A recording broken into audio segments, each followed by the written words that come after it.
Igor Jankę, dzień dobry, to jest Układ Otwarty, niezależny program o Polsce i świecie. Dziś o człowieku, który miał duży wpływ na to, co działo się w ostatnich 35 latach.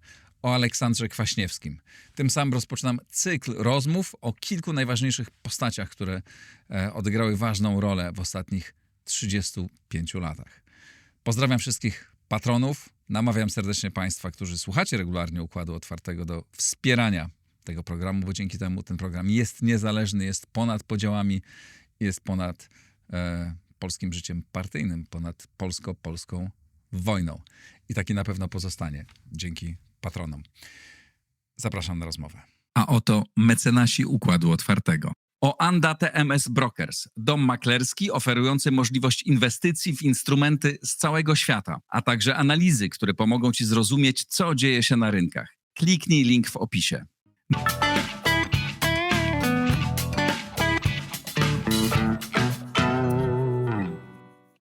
Michał Sutowski, publicysta, politolog z krytyki politycznej. Dzień dobry. Dzień dobry. Michał jest autorem książki o Aleksandrze Kwaśniewskim, biografii politycznej Aleksandra Kwaśniewskiego.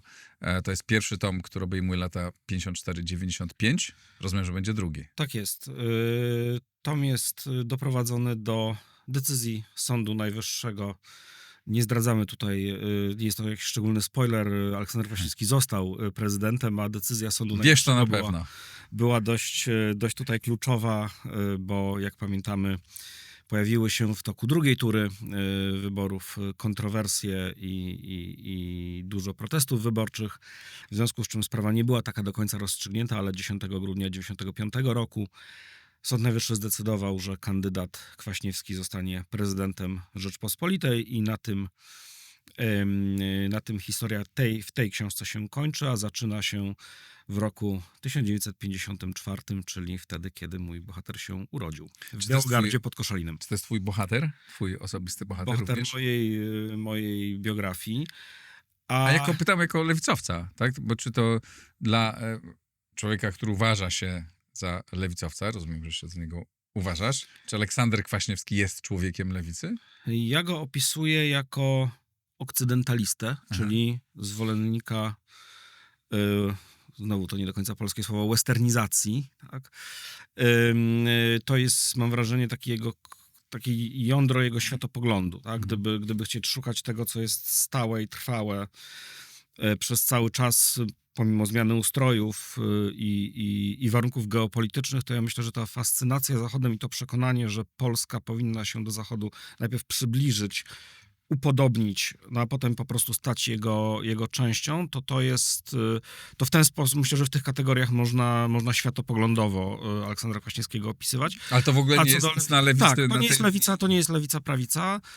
Powiem tak, jeśli chodzi o poglądy na gospodarkę, to odnoszę wrażenie, że Aleksander Kwaśniewski był tak zwaną trzecią drogą, ale w tym rozumieniu z lat 90. i 2000, to co kojarzymy z nazwiskami Billa Clintona, Tonego Blaira, Gerharda Schrödera, prawda, ten zwrot liberalny socjaldemokracji ówczesnej Zachodu, to Kwaśniewski był wyznawcą trzeciej drogi, zanim ta trzecia droga została wymyślona w ten sposób w Stanach Zjednoczonych i Wielkiej Brytanii.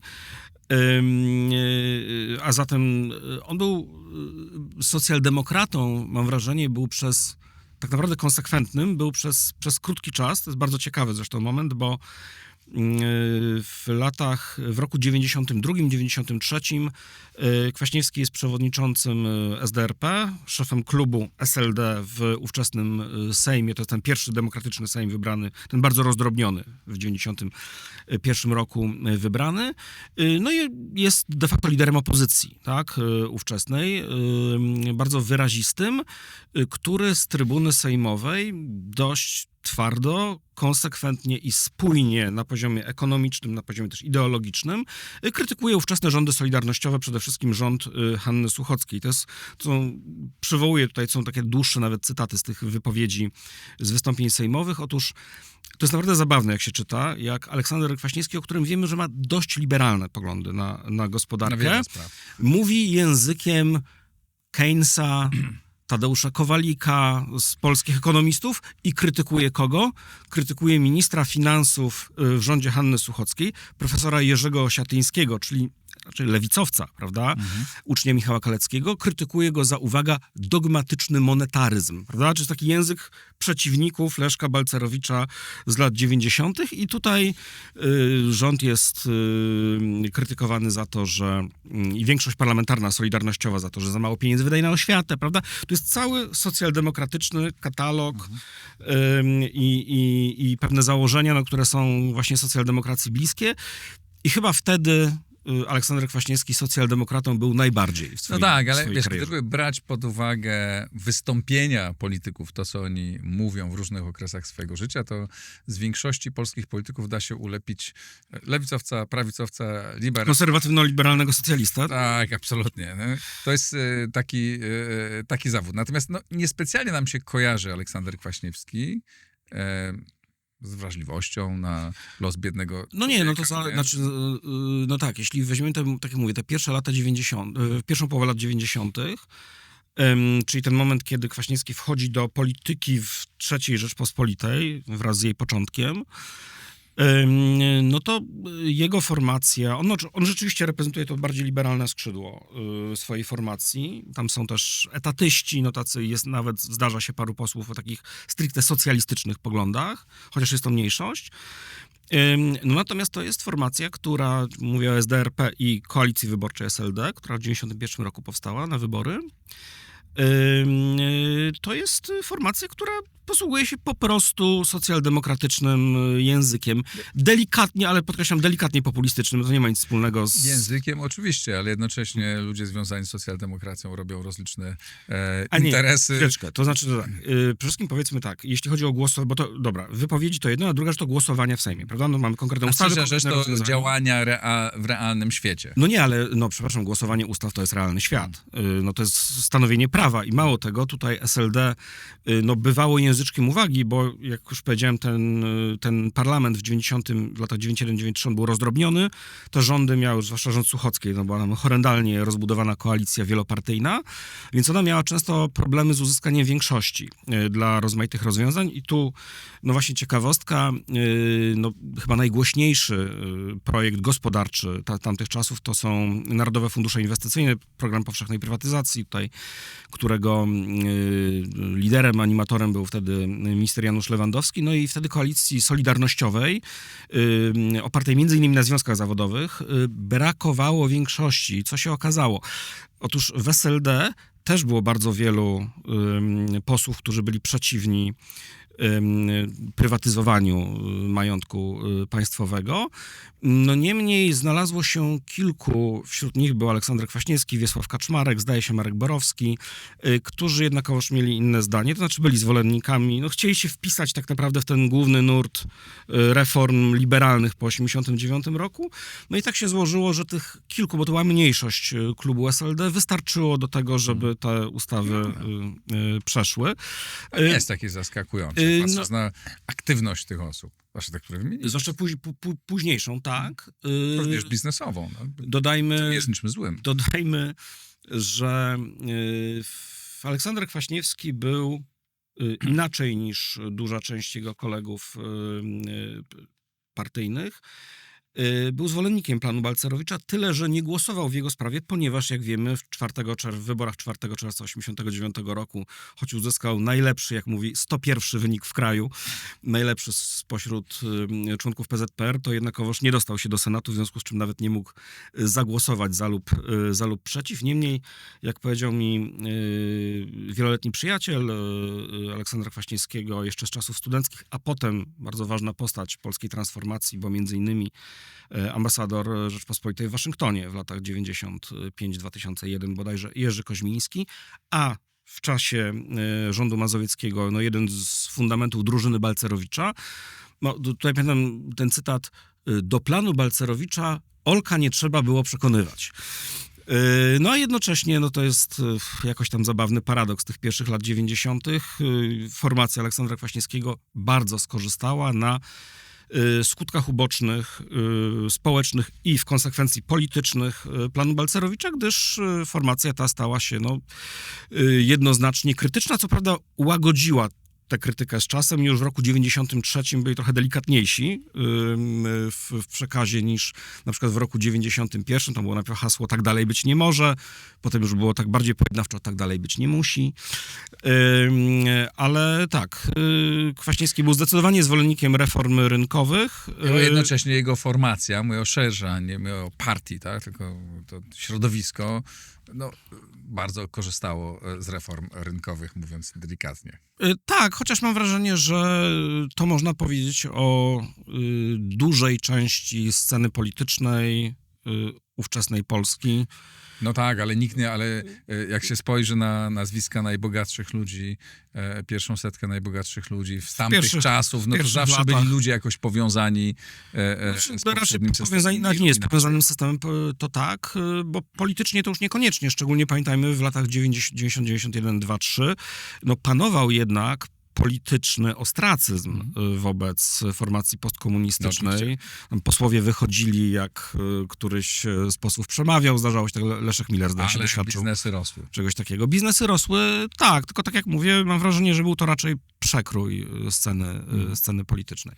No, ale nie przekrój taki, że wszyscy... Że wszyscy porówno... Ludzie, nie było tak, że nie było tak, że działacze podziemia związani z Kościołem, czy działacze podziemia związani, nie wiem, z Solidarnością Walczącą, czy działacze z różnych tych, teraz sobie tworzyli wielkie biznesy. Zgodzę się, że działacze związani z Kościołem niekoniecznie, natomiast sam Kościół akurat na okrągłym stole i ostatnich miesiącach władzy komunistycznej wyszedł nie najgorzej, bo przypomnijmy, Komisja Majątkowa to nie jest dzieło rządu Tadeusza Mazowieckiego, tylko Polskiej Zjednoczonej Partii Robotniczej. To prawda, ale mówię o formacji takiej, środowisku, wiele nazw, możemy tutaj robić długą listę nazwisk, ale mamy rozmawiać o Aleksandrze Kwaśniewskim. Może jeszcze wyjaśnimy, dlaczego rozmawiamy w ogóle o Aleksandrze Kwaśniewskim. Otóż dlatego, że postanowiłem zrobić cykl rozmów na temat, nie z tymi osobami, tylko na temat tych osób, żeby ich biografowie, czy ludzie, którzy śledzili ich biografię, żeby ich pokazać te osoby, które miały, moim zdaniem, czy zdaniem ludzi, z którymi rozmawiam, największy wpływ na to, co się działo w ciągu 30 lat. I niezależnie od tego, czy rozumiem, co do tego się zgodzimy, niezależnie od tego, jak oceniamy działalność Aleksandra Kwaśniewskiego, zgodzi się z tym, że to jest jedna z tych kilku osób, która miała bardzo duży wpływ na to, co się działo. To jest człowiek, który w bardzo młodym wieku, bo w wieku lat 35 nieukończonych jeszcze, czyli w roku 1989, wchodzi tak naprawdę do pierwszej ligi polskiej polityki i tak się składa, że wchodzi do niej w kluczowym momencie przełomowym, to znaczy w czasie obrad Okrągłego Stołu. Co więcej, staje się to w czasie rozmów zmitologizowanej mocno, niemniej bardzo istotnej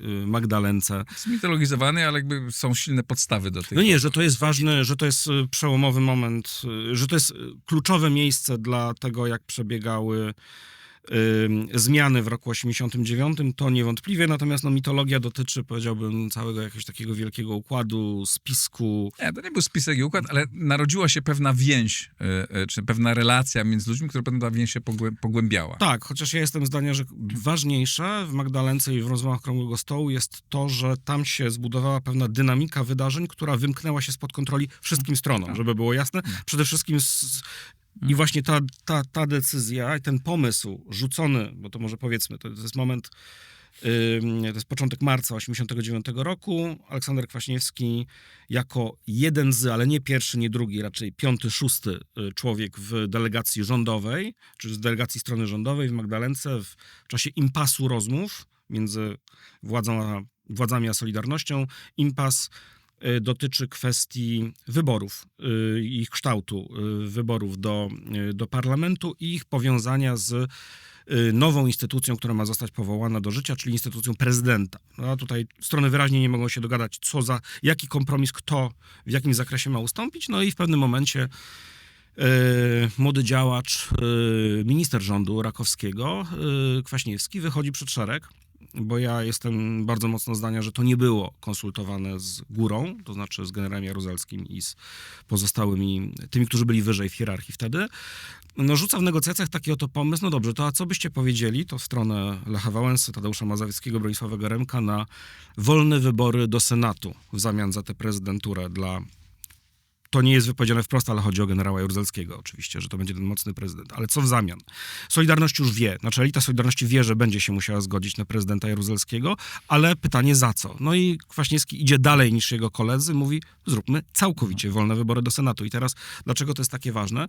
No po pierwsze dlatego, że to w ogóle posunęło do przodu rozmowy okrągłego stołu, które po prostu mogły się toczyć dalej i zakończyć finalnym porozumieniem, ale ten pomysł w połączeniu z pewnymi rozwiązaniami, które już niezależnie od Kwaśniewskiego zostały przyjęte ordynacją większościową. Ordynacja większościowa, jak wiem, powoduje to, że jeśli jakaś strona wygrywa, powiedzmy, stosunkiem głosów 6-4 w skali całego kraju, to może wziąć wszystko, prawda? Może wziąć, krótko mówiąc, z 60 kilka do 30 kilka robi się 100-1, czy 99-1. Prawda? No i to oczywiście nieintencjonalnie całkowicie, ale wywołało te wolne wybory do Senatu, spowodowały, że mimo tego, że był cały szereg różnych takich hamulców i równowagi, czy krótko mówiąc zabezpieczeń dla PZPR, żeby nie straciła władzy w ramach tych wyborów, to jednakowoż tę władzę straciła. Tak? Mimo że na papierze PZPR czy strona rządowa cały czas miała większość, no ale ten wydźwięk tego wyniku wyborczego 4 czerwca był tak potężny, że wiadomo było, że już dynamika tworzenia rządu na przykład będzie inna. A z drugiej strony to uczyniło z Kwaśniewskiego architekta, czy jednego z kluczowych architektów porozumienia Okrągłego Stołu, mimo że, no tak jak mówię, wychodził on z pozycji, no jednak nie najwyższą, nie był numerem 1, mimo że generał Jaruzelski, był generał Kiszczak, był Stanisław Ciosek, Andrzej Gdula, te postaci, profesor Janusz Rejkowski, tak, te postaci były wyżej w hierarchii, no a on z pozycji, popularnego, rozpoznawalnego ministra w rządzie Rakowskiego, wcześniej ministra do spraw młodzieży, prezesa Polskiego Komitetu Olimpijskiego, prawda? To była postać rozpoznawalna, dobrze się wypowiadał, sprawnie bardzo. To był taki trochę inna twarz reżimu, prawda? Człowiek trochę ale jednak z nowej epoki. No, reżimu zdecydowanie. Reżimu komunistycznego. Zdecydowanie, no jest który to... wsadzał do więzień, który mordował. Znaczy bez przesady. Znaczy Kwaśniewski minister, rozumiem. Nie mówię o reżimie, nie mówię o Kwaśniewskim. Mówię o reżimie, żebyśmy pamiętali o tym kontekście. Tak? Chociaż... Łatwo się zapomina. Wsadzał do więzień, który strzelał, mordował. Przy czym amnestia była po stanie wojennym, była w 1984 roku, to jego jeszcze nie było w rządzie. On wchodzi do niego jesienią 1985 roku, potem są jeszcze... Ale to był ten sam reżim. Choć istotnie ewoluujący, to może powiedzmy. Lata 50., 60., 70., 80. to są bardzo różne epoki. Druga wojna światowa była jeszcze bardziej brutalna, co ale to nie ten sam reżim, prawda? Nie ten sam. Nie, to zupełnie inne. Tylko może jakby nie chciałbym... To, że jeśli mówimy, że jest pewna ciągłość reżimu, zgoda, od 44 to jest jasne, natomiast trzeba wyraźnie powiedzieć, że poziom represji na przykład, tak, czy poziom praw obywatelskich, ich przestrzegania bądź nie, zasadniczo różni się między tymi epokami. Zasadniczo różni się, niemniej w latach 80. W wyznaczonych ramach ludzi oczywiście. Bito, mordowano, którzy nawet w drugiej połowie lat 80. sadzono do więzień i działy się rozmaite straszne rzeczy. I pamiętam, że jakby to państwo było mordowane wtedy. Jako zabijane. Jego rozwój był zabijany. To bardzo zły okres w historii Polski. Fatalny. I ten Aleksander Kwaśniewski rzeczywiście jakby przeprowadził tą formację, która moim zdaniem tak należy ją określać tymi mocnymi słowami, do demokracji, która już na tym skorzystała. Zrobił to w sposób nieprawdopodobnie inteligentny i sprytny. Tak, ma chyba w sobie taką bardzo dużą dozę sprytu, można powiedzieć pragmatyzmu, można powiedzieć cynizmu, ale umiał się bardzo dobrze w tym końcówce Starego Świata i Nowym Świecie odnaleźć. Teraz mi przyszło do głowy wielki meteorolog, to znaczy ktoś, kto potrafi przewidzieć z dużym wyprzedzeniem, w którą stronę ten wiatr historii będzie wiał, bo też trzeba powiedzieć, oczywiście, żeby było jasne, ja ani nie wierzę w wielkie plany polityków, znaczy, że na przykład ktoś sobie planuje karierę na 15 lat albo 30 do przodu, to moim zdaniem to się nie dzieje, bo po prostu rzeczywistość jest za bardzo złożona. Tak samo jak nie wierzę w takie prognozowanie, że ktoś w roku 80 wiedział obiektywnie, że komuna za 10 lat upadnie, czy nawet w połowie lat 70., poza jak wiemy Lechem Wałęsą, który twierdzi, że wiedział to już w roku 80., no ale Lech Wałęsa jest wyjątkowy pod wieloma względami. Natomiast Kwaśniewski myślę, że dość wcześnie przynależał do tej frakcji w ramach systemu, czy w ramach elity systemu, która rozumiała, że ten system tak jak funkcjonuje, tak jak działa, przede wszystkim ze względów gospodarczych, nie jest w stanie, czy powiedzmy dość szybko dochodzi do ściany, jeśli chodzi o możliwości rozwojowe. Znaczy to może warto podkreślić, powiedzieć, które to są lata, bo Kwaśniewski w dorosłość, powiedzmy jako student pierwszego roku, wchodzi w roku 1973. To jest w zasadzie kulminacja tego dobrobytu i nadziei rozwojowych i nadziei też na lepszy poziom życia, także pewnych nadziei wolnościowych w znaczeniu pewnej liberalizacji systemu, jeśli chodzi o epokę Gierka. Prawda? 73. Z tą wolnością to bym nie przesadzał. Nie, ale chodzi o to, że no, prosty przykład. Do 72 roku, jeśli dobrze pamiętam, polską granicę przekracza tam do chyba 2,5 miliona obywateli. W roku 73, jeśli dobrze pamiętam, to podaję za książką profesora Dariusza Stoli o wyjazdach i możności i niemożności wyjazdów z Polski Ludowej, to jest, zdaje się, 18 milionów. Tak? To znaczy, to jest skokowa różnica, jeśli chodzi na przykład o możliwość zobaczenia na własne oczy świata na zewnątrz. Prawda, tak? ale to nie znaczy, że tu była jakaś... no, podniósł się poziom wolności. Znaczy nie, no podniósł się w tym sensie, no jeśli najpierw prawie nikt nie może wyjechać, a potem jednak dużo ludzi może wyjechać, to jest to stopniowalne, to nie jest 0,1. Tak? Okay. Natomiast dlaczego o tym mówię? To jest okres, kiedy wielu ludziom wydaje się, i nie chodzi tutaj o partyjny, zresztą Kwaśniewski do partii wstąpił 4 lata później, bardzo wielu ludziom w Polsce wydaje się, to jest też opisane w książce Marcina Zaręby, Wielkie rozczarowanie o latach 70. Znaczy, wtedy już są prowadzone badania opinii publicznej. Poziom optymizmu co do tego, czy Polska idzie generalnie w dobrym, czy w złym kierunku. Lata 73-74 to jest ten czas, kiedy ludzie są przekonani, że idzie ku dobremu, że będzie lepiej. No bo wtedy były kredyty, pojawiły się te zachodnie sprzęty. Tak, pojawiły się towary, płace realne rosły i one były naprawdę realne w tym sensie, że przez jakiś czas te towary rzeczywiście były w sklepach. Potem się okazało, że te płace są nie do końca rosną nie do końca realnie, bo nie można za nie kupić pewnych towarów. Niemniej to jest generalnie czas optymizmu i jest do tego jeszcze drugi czynnik, mianowicie tu już dochodzi geografia.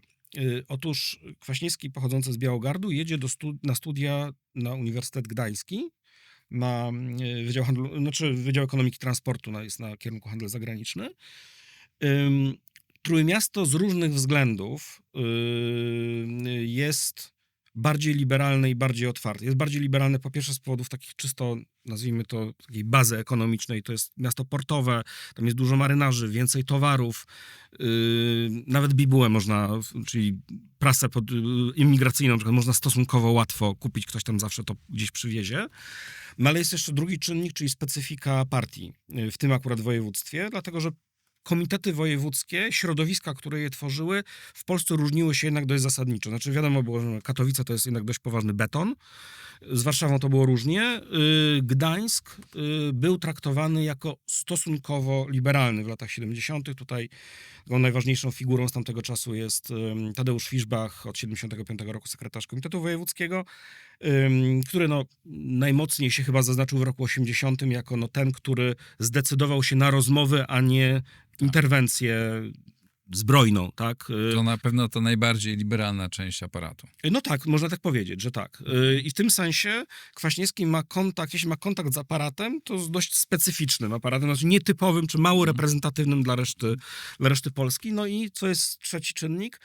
On wchodzi do systemu, ale nie przez partię, zostaje członkiem partii, ale w 77 roku i w zasadzie cały czas pozostaje szeregowym członkiem partii, nie robi kariery w aparacie, natomiast wchodzi w ruch studencki.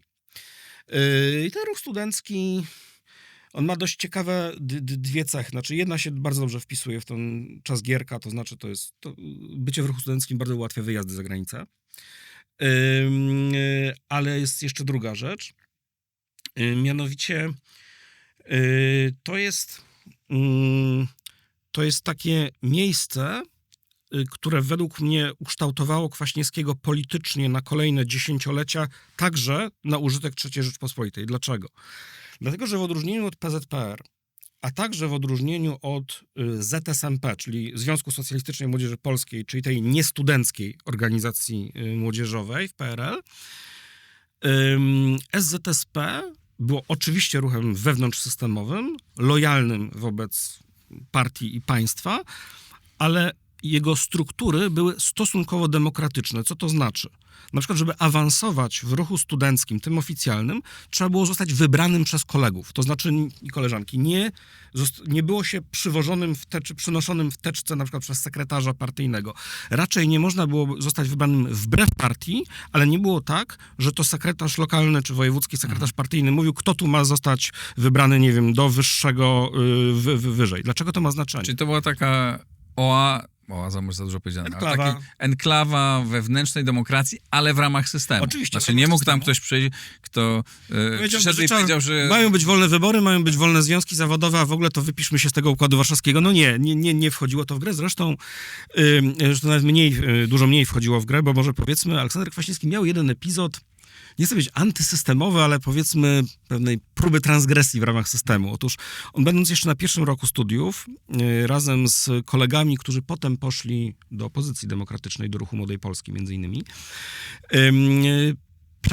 próbował zorganizować, banalna rzecz by się wydawało, spotkanie na Uniwersytecie Gdańskim z akurat obecnym tam popularnym, legalnym, żeby było jasne, choć niedobrze widzianym przez władzę publicystą, jakim był Stefan Kisielewski.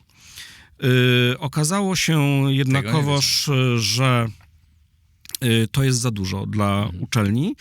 Kwaśniewski na początku jeszcze nie wiedział, czego nie można, więc zadawał głupie pytania, ale o co chodzi? No, organizujemy spotkanie, ciekawy człowiek, dlaczego by zgodził się, dlaczego by nie skorzystać z okazji. Najpierw tam próbowałem tłumaczyć grzecznie, że to może nie jest dobry czas, że to jest przed 1 maja.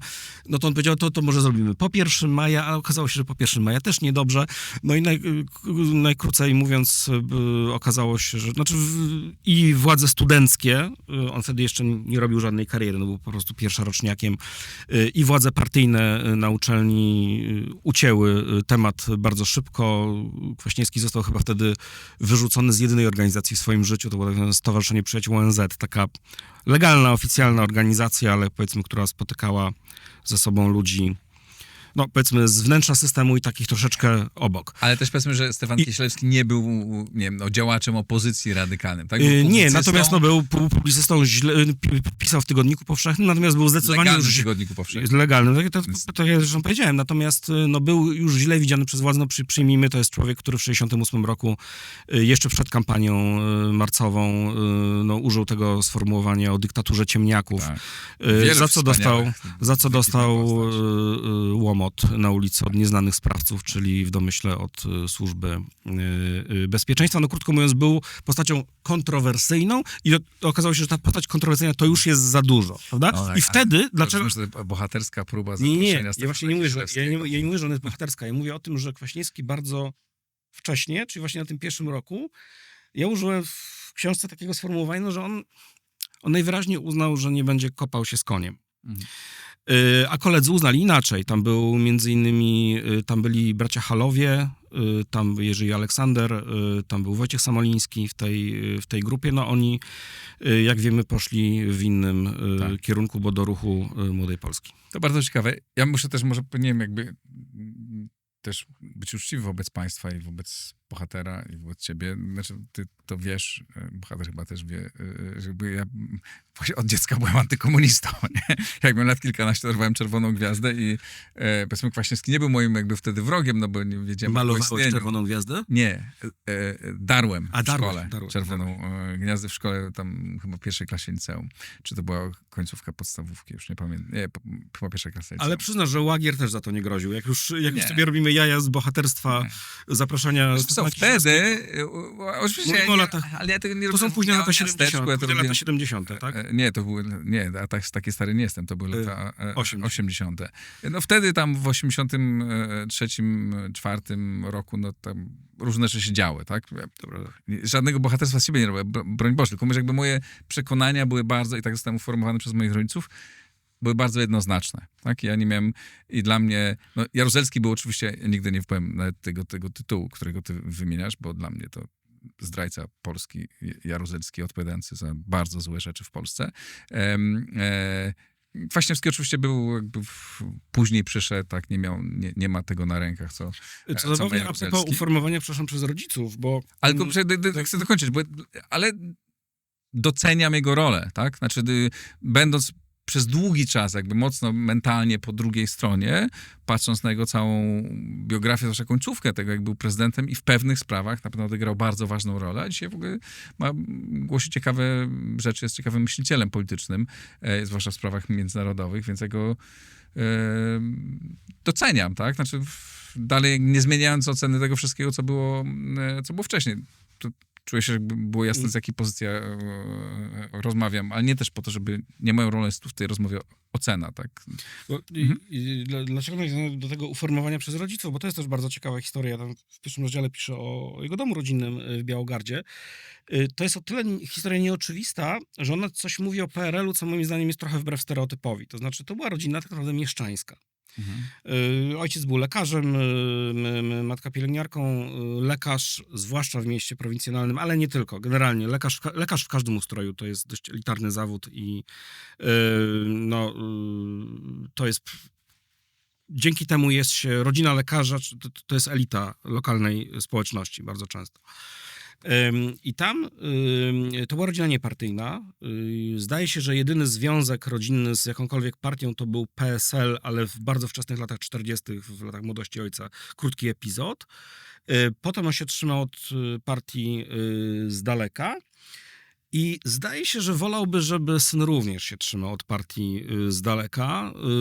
Oczywiście marzył, jak każdy lekarz, żeby jego syn również był lekarzem, ale tutaj córka akurat zrealizowała siostra Aleksandra Kwaśniewskiego, 2 lata młodsza, zrealizowała te rodzicielskie ambicje. No, wiemy również, że w rodzinie lekarskiej to jest tak, że jak syn nie zostanie lekarzem, no to prezydentem ewentualnie może zostać, prawda? No to może to zaspokoi jakby oczekiwania. Jako syn lekarza wiem, o czym mówisz, aczkolwiek mój tata był jakby bardzo dawał mi wolną rękę, tak? I rodzice w ogóle jakby akceptowali to, co robię, aczkolwiek już tata marzył o tym, żeby był lekarzem. I to był dom, w którym kładziono nacisk na edukację. Uczenie się, czyli Kwaśniewski był absolutnie oboje, podobnie jak jego siostra.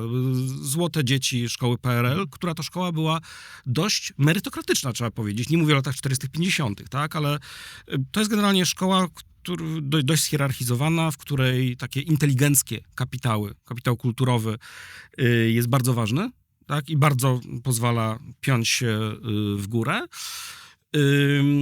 No tyle, że do medycyny Aleksander Kwaśniewski szczególnego pociągu nie czuł. Na architekturę się nie dostał, bo mu słabo wypadł z rysunku, no więc został handel zagraniczny jako to miejsce, gdzie można uzyskać przyzwoitą pracę i gdzie, takie było zdaje się założenie rodziców na samym początku, że skoro już nie ta medycyna i nie ta architektura, no to niech będzie ten handel zagraniczny. Dlaczego?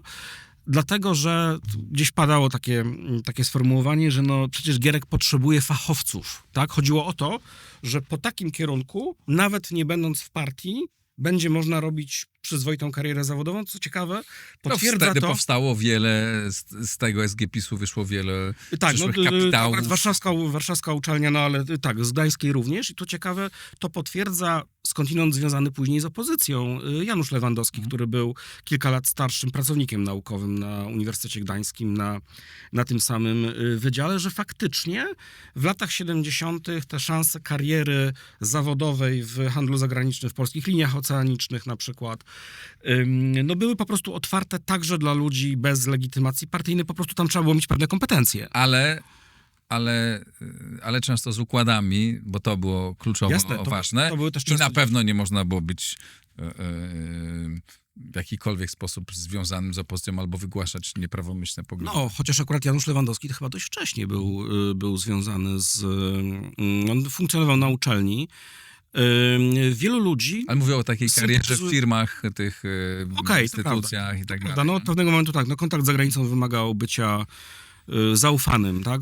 A propos i zagranicy, zweryfikowanym. to się dowiedziałem od ciebie jakby z tej książki, że że Aleksander Kwaśniewski pracował w Wielkiej Brytanii. Tak, to jest zresztą taka, po latach to powiem, że to bardzo typowa sytuacja, no ale w latach 70. mniej powszechna. Po pierwszym roku studiów wyjechał po raz pierwszy na zachód, bo z rodzicami, zamożnymi rodzicami jeździł po Europie, ale po Europie w ramach bloku wschodniego jeździ po prostu na wczasy. Natomiast na zachód jako student po pierwszym roku pojechał po raz pierwszy do Wielkiej Brytanii, do znajomych rodziców u nich mieszkał i tam pracował gdzieś na czarno w pubie. Wtedy zdaje się zakochał się w Arsenalu Londyn, bo to było gdzieś w pobliżu stadionu. No i zakochał się w Zachodzie. A potem już jeździł po raz kolejny. Ale nie na tyle, żeby zostać działaczem demokratycznym i No nie, bo też pamiętajmy, że jak już ktoś najpierw zobaczył ten Zachód i bardzo chciał go widzieć po raz kolejny, no to musiał się liczyć z tym, że no trzeba jednak otrzymać paszport. A jeśli ktoś, rzeczywiście, jeśli ktoś współpracował wyraźnie albo stawał się po prostu częścią opozycji demokratycznej, która no na większą skalę pojawia się właśnie w drugiej połowie lat 70., wtedy właśnie w Gdańsku między innymi powstaje Ruch Młodej Polski, oczywiście wolne związki zawodowe także, no to wtedy te wyjazdy były rzeczywiście utrudnione, no chyba, że ktoś miał już taką wysoką pozycję, że władza chciała się go pozbyć, to znaczy, żeby wyjechał i nie wrócił, tak było, no, władza Adamowi Michnikowi w latach 77 bodajże roku dała paszport, licząc, że wyjedzie i może go nie, w 6 chyba. Potem w latach 80. było dużo wyjedzie, bardziej liberalnie pod tym względem. Znaczy, tak, i to z różnych powodów, to znaczy jednym dawano paszporty, żeby pojechali i nie wrócili, a innym dawano na przykład, żeby pojechali na Saksy i dorobili i przywieźli trochę dolarów. I faktycznie było to tolerowane, już nawet przywożenie tych dolarów i nawet wsadzanie ich bez udokumentowania do banku PKO było już zalegalizowane. Tak? To jest zabawny paradoks między ideologią a praktyką, prawda, państwa. No, ale to bo to mnie ciekawi, ten wątek angielski. Znaczy, w Anglii to on pracował w pubie i zobaczył, że robotnik, bo zdaje się, że ci przyjaciele rodziny Polonusi, no to nie byli ludzie, którzy by wykonywali jakieś prace, nie wiem, korporacyjne, tak? Czy urzędnicze, oni byli robotnikami, no i on się wtedy zorientował, że ten robotnik angielski, no jednak mieszka w tym domku szeregowym, może nie jakimś super efektownym, no ale jednakowoż na dużo wyższym poziomie, że pracując kilka tygodni tak naprawdę w pubie na czarno można przywieźć tyle funtów, że po czarnorynkowym kursie no, da się za to całkiem fajnie żyć. W Polsce, co prawda, finansowych problemów Aleksander Kwaśniewski nie miał, dlatego że jego ojciec, jak już powiedziałem, no, był dość zamożnym człowiekiem i po prostu finansował studia i część tych wyjazdów. No i potem jest wyjazd znowu, tu jest dzięki pewnym relacjom rodzinnym udaje mu się załatwić praktykę w Szwecji, w Kirunie. Tam też pracuje przez kilka tygodni, znowu przelicznik walutowy między koroną szwedzką a polskim złotym jest szalenie korzystny, zwłaszcza na czarnym rynku, w związku z czym ja myślę, że ten Zachód może się poza tym, że jest fajny, kolorowy, ze względu na ten przelicznik czarnorynkowy, ze względu na ten czarnorynkowy kurs złotego do walut twardych, wymienialnych, ten przelicznik jest tak atrakcyjny dla tych obcych walut, że ten Zachód się jawi jeszcze lepszym niż był w rzeczywistości, takie mam wrażenie. No a potem Kwaśniewski wyjeżdża... Jasne dla młodszych słuchaczy, wtedy za dzień pracy na zachodzie, takiej zwykłej robotniczej pracy, była mniej więcej miesięczna pensja w Polsce. Powiedzmy, no mogło tak być. To znaczy miesięczna pensja w latach 70., bo to się różniło. W PRL-u zarabialiśmy, z tego co pamiętam, to też z książki Dariusza Stoli, tam jest taki fajny aneks, pensja polska w dolarach po czarnorynkowym kursie, to się wahało od 17 do, uwaga, $40. $40 to, co ciekawe, szczyt tego przelicznika i tej wartości w dolarach polskiej pensji był w roku 1980. Do 39 z kawałkiem dolarów to chyba doszło. Za Gierka to było 30 parę dolarów mniej więcej. Tak, a tym można było w ciągu dnia zarobić, robiąc dowolną fizyczną pracę. Tak. Powiedzmy ciężko pracując, to myślę, że w jeden dzień można było rzeczywiście tyle zarobić. No nawet po odjęciu kosztów życia wyższych, to i tak te pieniądze, które można było przywieźć, no pozwalał za kilka tysięcy marek niemieckich w latach 80. można było kupić kawalerkę w sporym mieście w A jak Polsce. się jechało tam, to się brało konserwy z Polski, Tak. które kosztowały dosłownie grosze, porównując do cen. Można też było przemycać alkohol w niewielkich ilościach, bo w drugą stronę z kolei, bo ta flaszka wyborowej za $1 w Peweksie w Szwecji kosztowała tam już nie wiem, 3,5 albo 4. Nie, przepraszam, kosztowała 7, więc ją za 4 można było sprzedać. To bardzo korzystne dla tamtejszych mieszkańców, no a tutaj przebitka 300%. Wtedy rodziło się wielkie kapitały. To myślę, że to daje kontekst, dobry obraz tego, bo to było też takie środowisko tych właśnie, te organizacje studenckie organizowały wycieczki. I studenci wtedy, moim zdaniem, jestem przekonany, że wielu z późniejszych jakby przedsiębiorców zaczynało zarabiać w ten sposób, że właśnie wywoziło się w Polsce gorzało, sprzedawało się ją w Szwecji, potem czy w Norwegii. Albo kryształy, to z kolei kryształy do Rumunii. Tak, Potem albo tam z Rosji się sprowadzało złoto czerwone, tak. a potem się jechało do Turcji, gdzie się za te pieniądze kupowało swetry i kożuchy. Jeszcze sprzedawało zenity, można było sprzedać, aparat Zenit był Ale dość... potem poznałem kiedyś taką grupę ówczesnych młodych ludzi, którzy opowiadali mi, jak oni jeżdżą właśnie, jak robią taki kurs dookoła. Karuzela to się nazywało. Tak. Taka wycieczka objazdowa w kilka miejsc, gdzie na każdy przystanek dawał pewną przebitkę na konkretnych towarach. Myślę, że z dzisiejszej perspektywy jakieś gigantyczne te przebitki były. No, taka była rzeczywistość. I to właśnie było to środowisko takie tych no bo trzeba było mieć trochę organizacji studenckich, tych legalnych. Trzeba było mieć trochę pieniędzy na start oczywiście, żeby taki interes zacząć. Przy czym trzeba też powiedzieć, że kupić parę flaszek, nie? Tak, no na małą skalę tak. Też trzeba powiedzieć, że mniej więcej od drugiej połowy lat 70. te praktyki były do pewnego stopnia po prostu tolerowane. To znaczy z pełną świadomością puszczą na przykład pociągi z Wiednia, z Berlina Zachodniego, z Budapesztu także, bo tam był też stosunkowo wolny rynek ze względu na kontakty węgiersko-austriackie. W Budapeszcie się sprzedawało na Keleti, jakieś Keleti, tam żelazka. Przy czym, żeby było jasne, Kwaśniewski akurat nie handlował. Dlaczego? On to zresztą sam to wspomina. Jak twierdzi, po pierwsze nie miał talentu do targowania się. A z czego to wynika? No właśnie z tego, że on był z dość zamożnej rodziny mieszczańskiej. To znaczy dla ludzi, którzy z domu nie mieli pieniędzy, no to była właściwie jedyna szansa, żeby na przykład zarobić na tę wycieczkę, żeby wycieczka się zwróciła, prawda? Jeszcze coś przywieźć. Natomiast on nie miał takiej potrzeby, więc on kupował jakieś atrakcyjne towary, jeśli była taka okazja, ale to na zasadzie, że tego nie ma w Polsce, więc można kupić na Zachodzie, natomiast nie miał potrzeby handlowania. Natomiast jego chyba, zresztą sam wspomina to jako takie wydarzenie formacyjne, przełomowe dla siebie, to jest wyjazd do Stanów Zjednoczonych na wakacje po 3., jeśli dobrze pamiętam, roku studiów. On tam jedzie za pieniądze ojca i za pieniądze trochę zarobione w Szwecji. To jest bilet do Stanów Zjednoczonych, to może przypomnijmy, kosztował wtedy, jeśli dobrze pamiętam, $600. To jest dużo pieniędzy bardzo. Mówiliśmy o tym, ile się zarabiało. Po kursie oficjalnym to jest 20 pensji. Przepraszam, po kursie czarnonkowym to byłoby 20 pensji. Bilet się kupowało, co prawda, po kursie oficjalnym, który był bardziej korzystny, ale to inna sprawa. No i on w tych Stanach spędza dobre kilka tygodni ze swoim kolegą ze studiów. Objeżdżają cały kraj w ten sposób, że zarabiają przewożąc samochody. To jest taka sytuacja, że ktoś potrzebuje transportu dla prywatnego samochodu z jednego kawałka Stanów do drugiego kawałka Stanów. Polonusi jacyś mu polecili taką firmę, no i po prostu otrzymuje się za to pieniądze, no i jednocześnie środki na paliwo, no i możliwość przemieszczania się z jednego kawałka kraju do drugiego. Ja myślę, że to go ostatecznie uwiodło, jeśli chodzi o wizerunek Zachodu i o takie przekonanie, to jest już całkowicie moja interpretacja, ale ja tak widzę tę postać i tak widzę jego myślenie, że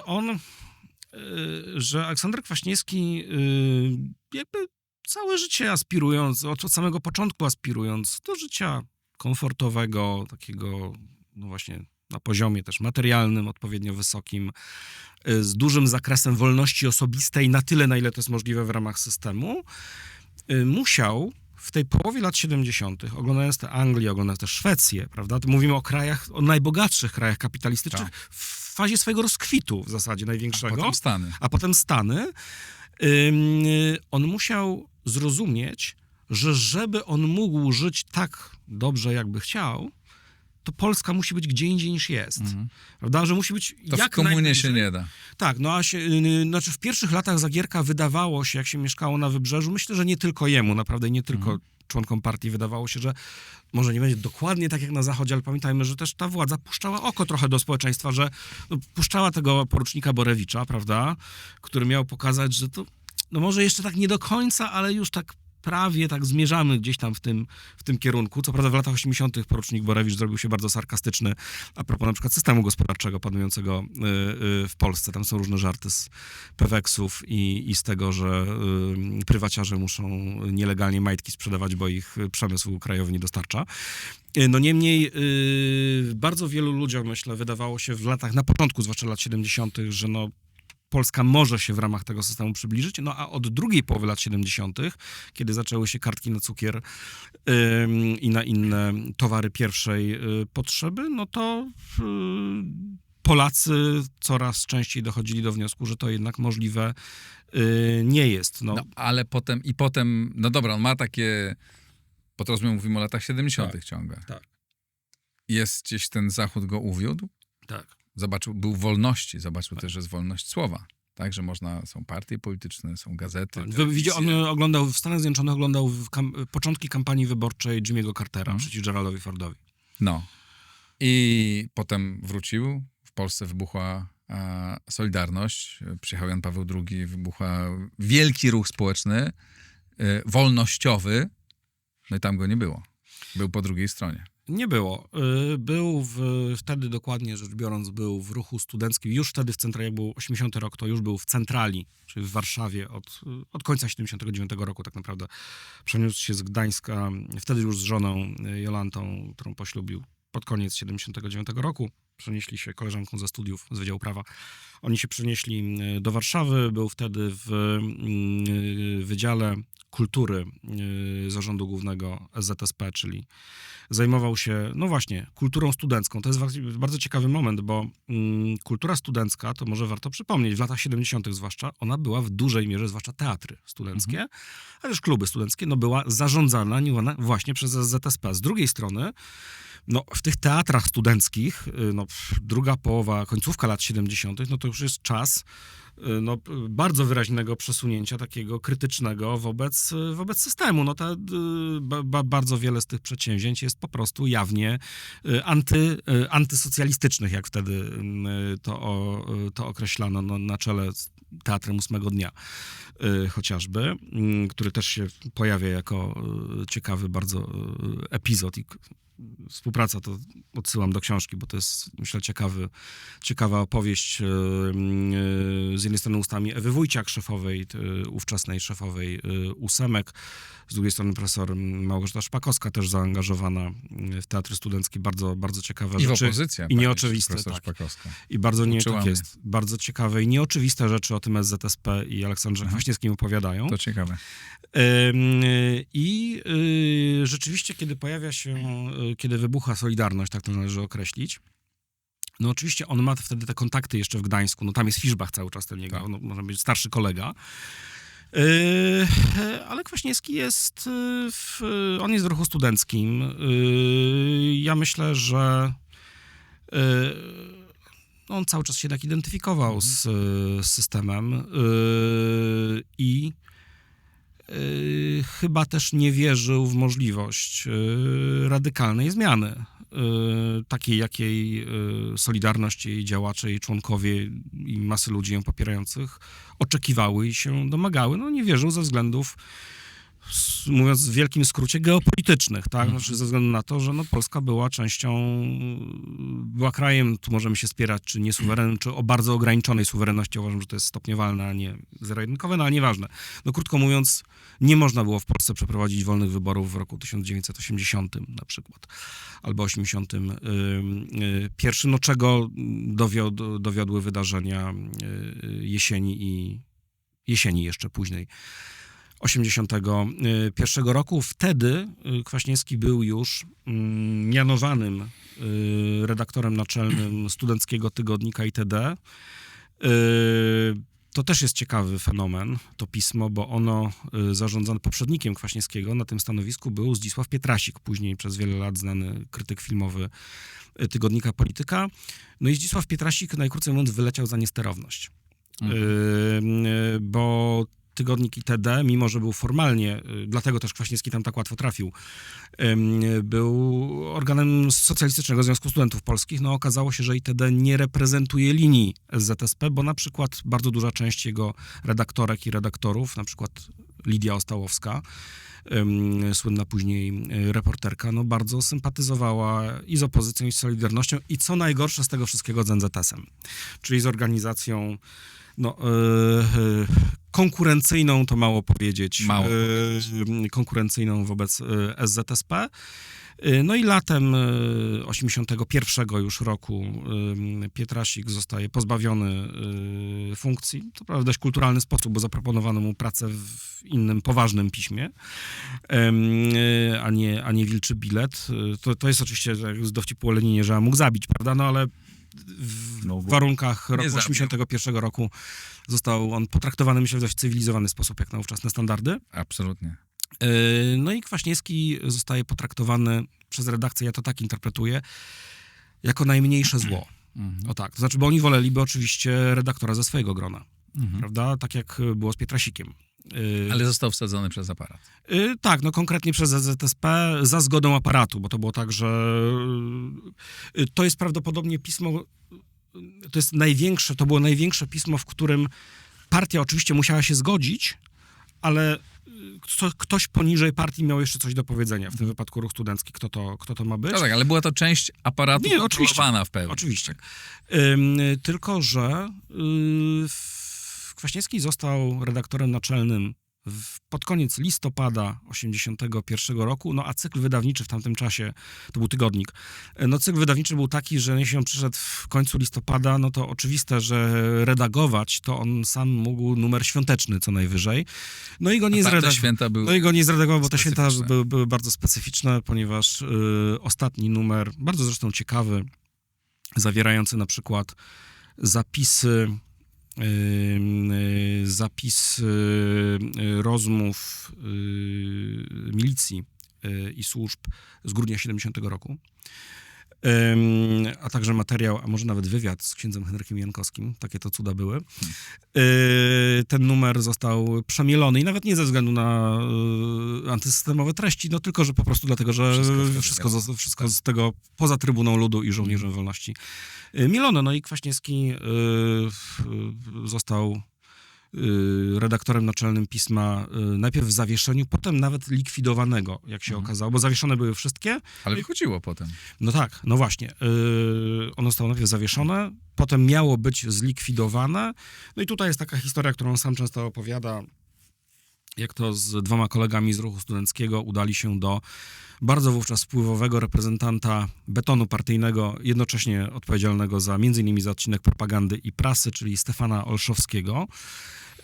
No i zagrali mu na... To beton.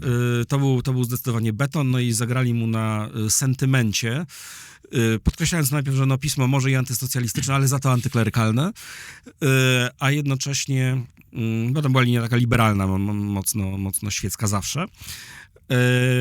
No i że pan Stefan Olszowski wiele lat, to znaczy kilkadziesiątek lat wcześniej nawet zdarzyło mu się być jako działaczowi ZSP w stopce redakcyjnej tegoż pisma, no i tam wtedy padło to sformułowanie, że może dobra, może ja jestem beton, ale to powiedzcie, że jestem beton, ale kurwa sentymentalny.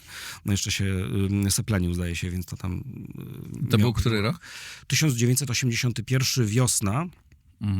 Pismo zostało odwieszone ostatecznie i zaczęło funkcjonować od nowa, częściowo, ale nie w całości nowym zespołem.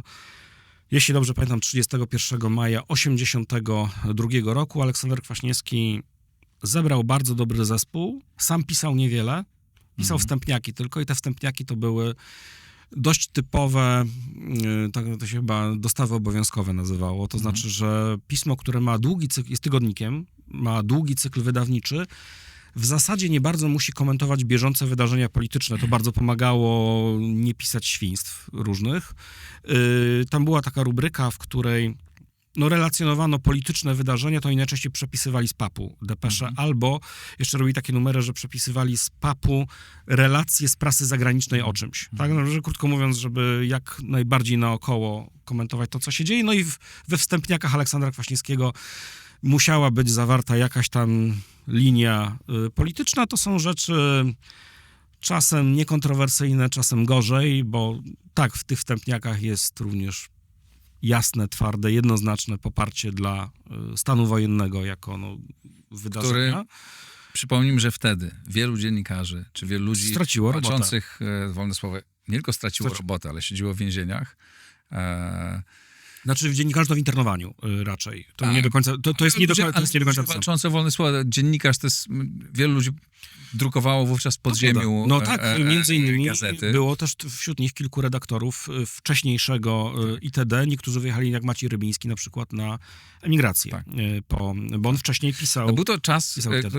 ja jeszcze podam takiego wczesnego tam, czy późnego dzieciństwa, no ale takich bardzo jasnych wyborów. Nie? To stawało się po jednej albo po drugiej stronie i Aleksander Kwaśniewski stał cały czas po tej stronie. Tak, oczywiście.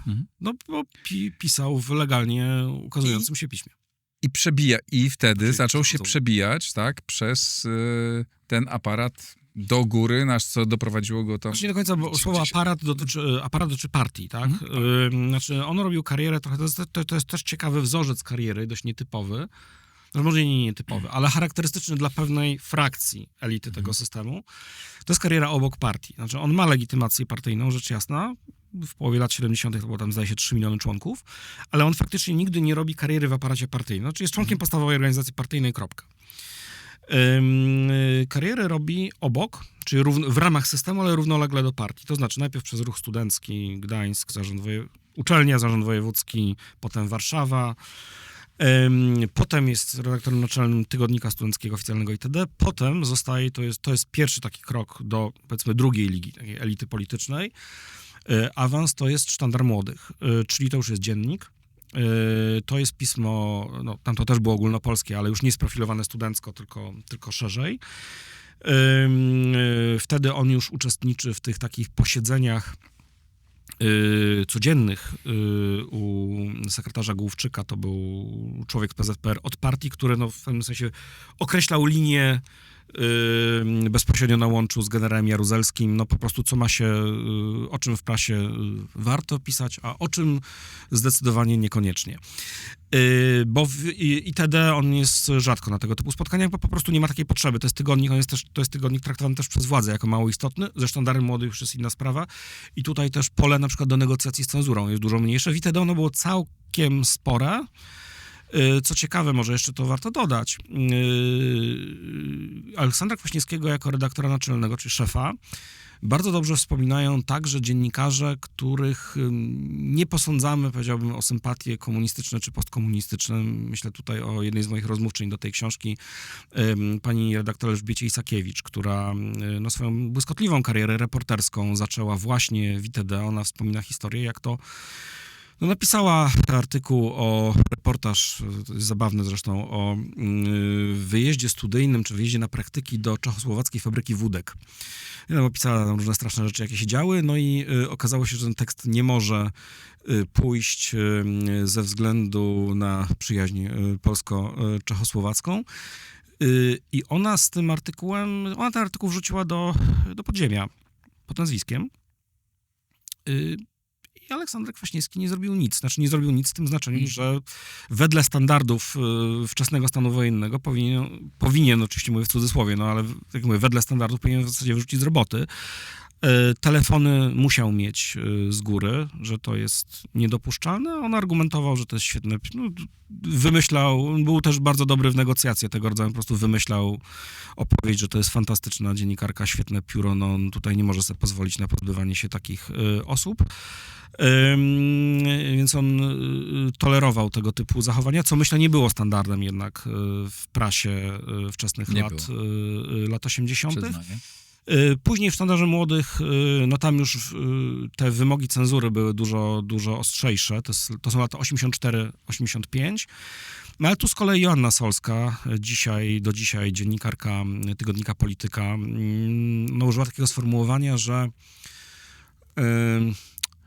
były takie osoby, które same się zgłaszały do pałkarskich, w cudzysłowie, tekstów, to znaczy do tam pisania po twardej linii i że on takich tekstów nigdy od nikogo nie wymagał.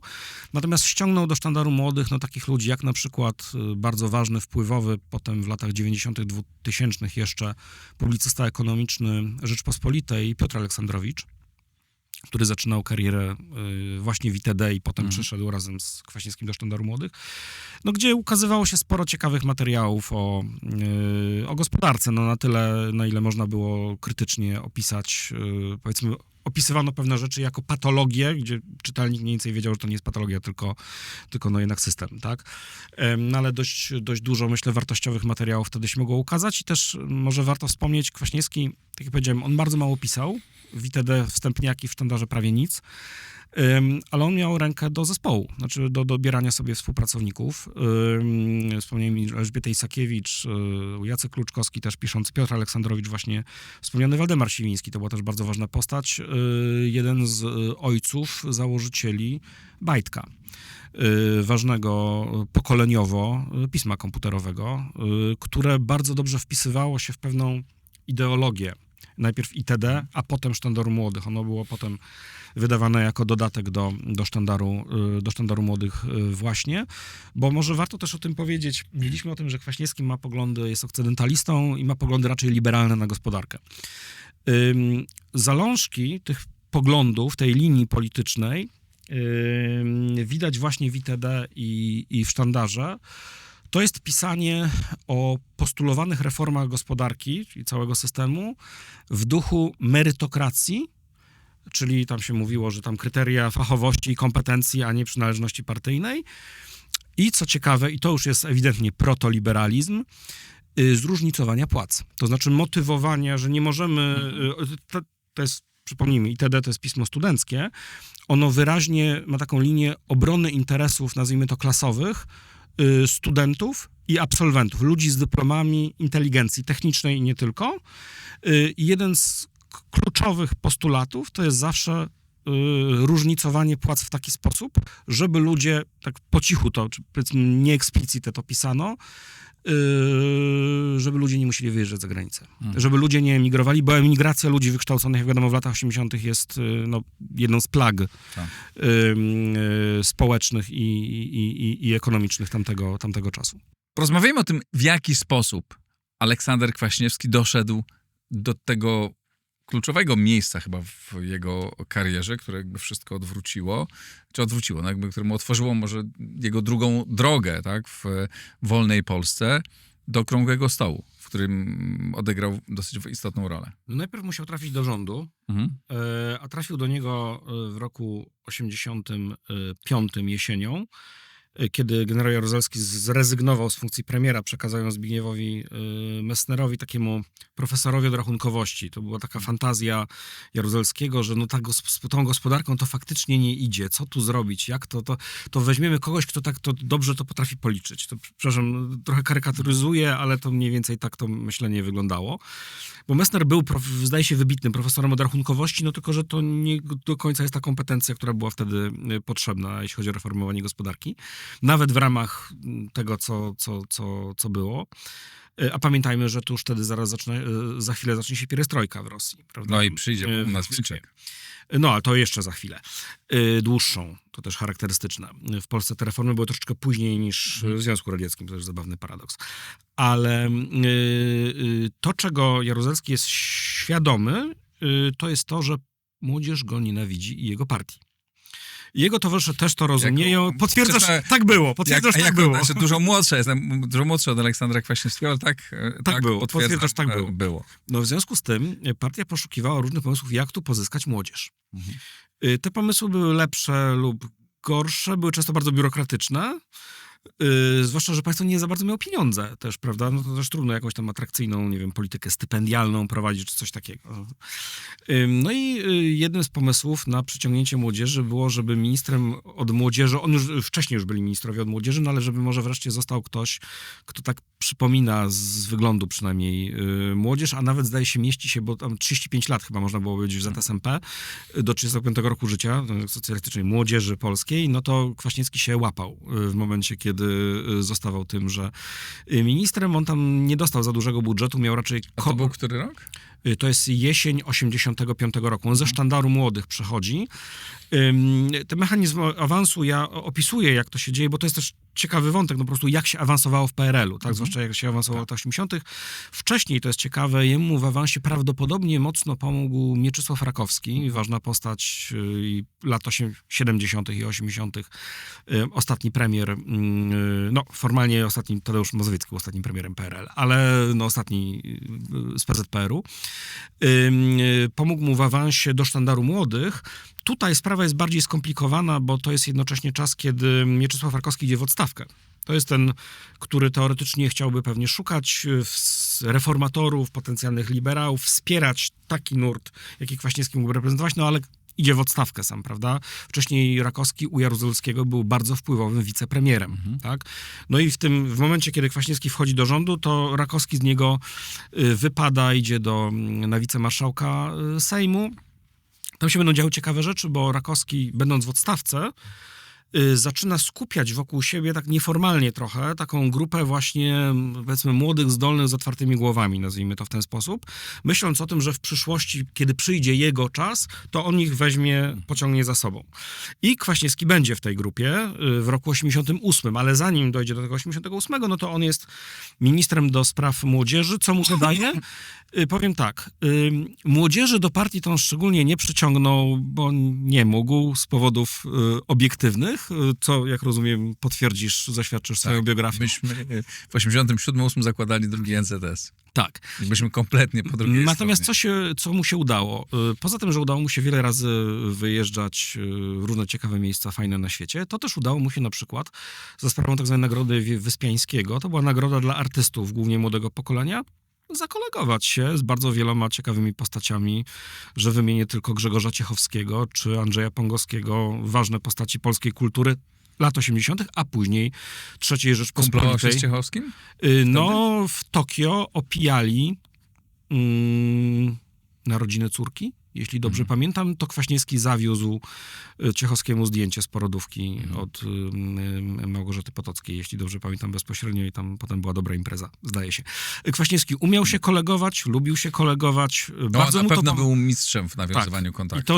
I to bycie mistrzem w nawiązywaniu kontaktów, które wyniósł od domu przez ruch studencki, gdzie to było bardzo ważne, po właśnie te lata 80., to mu też bardzo pomagało w karierze.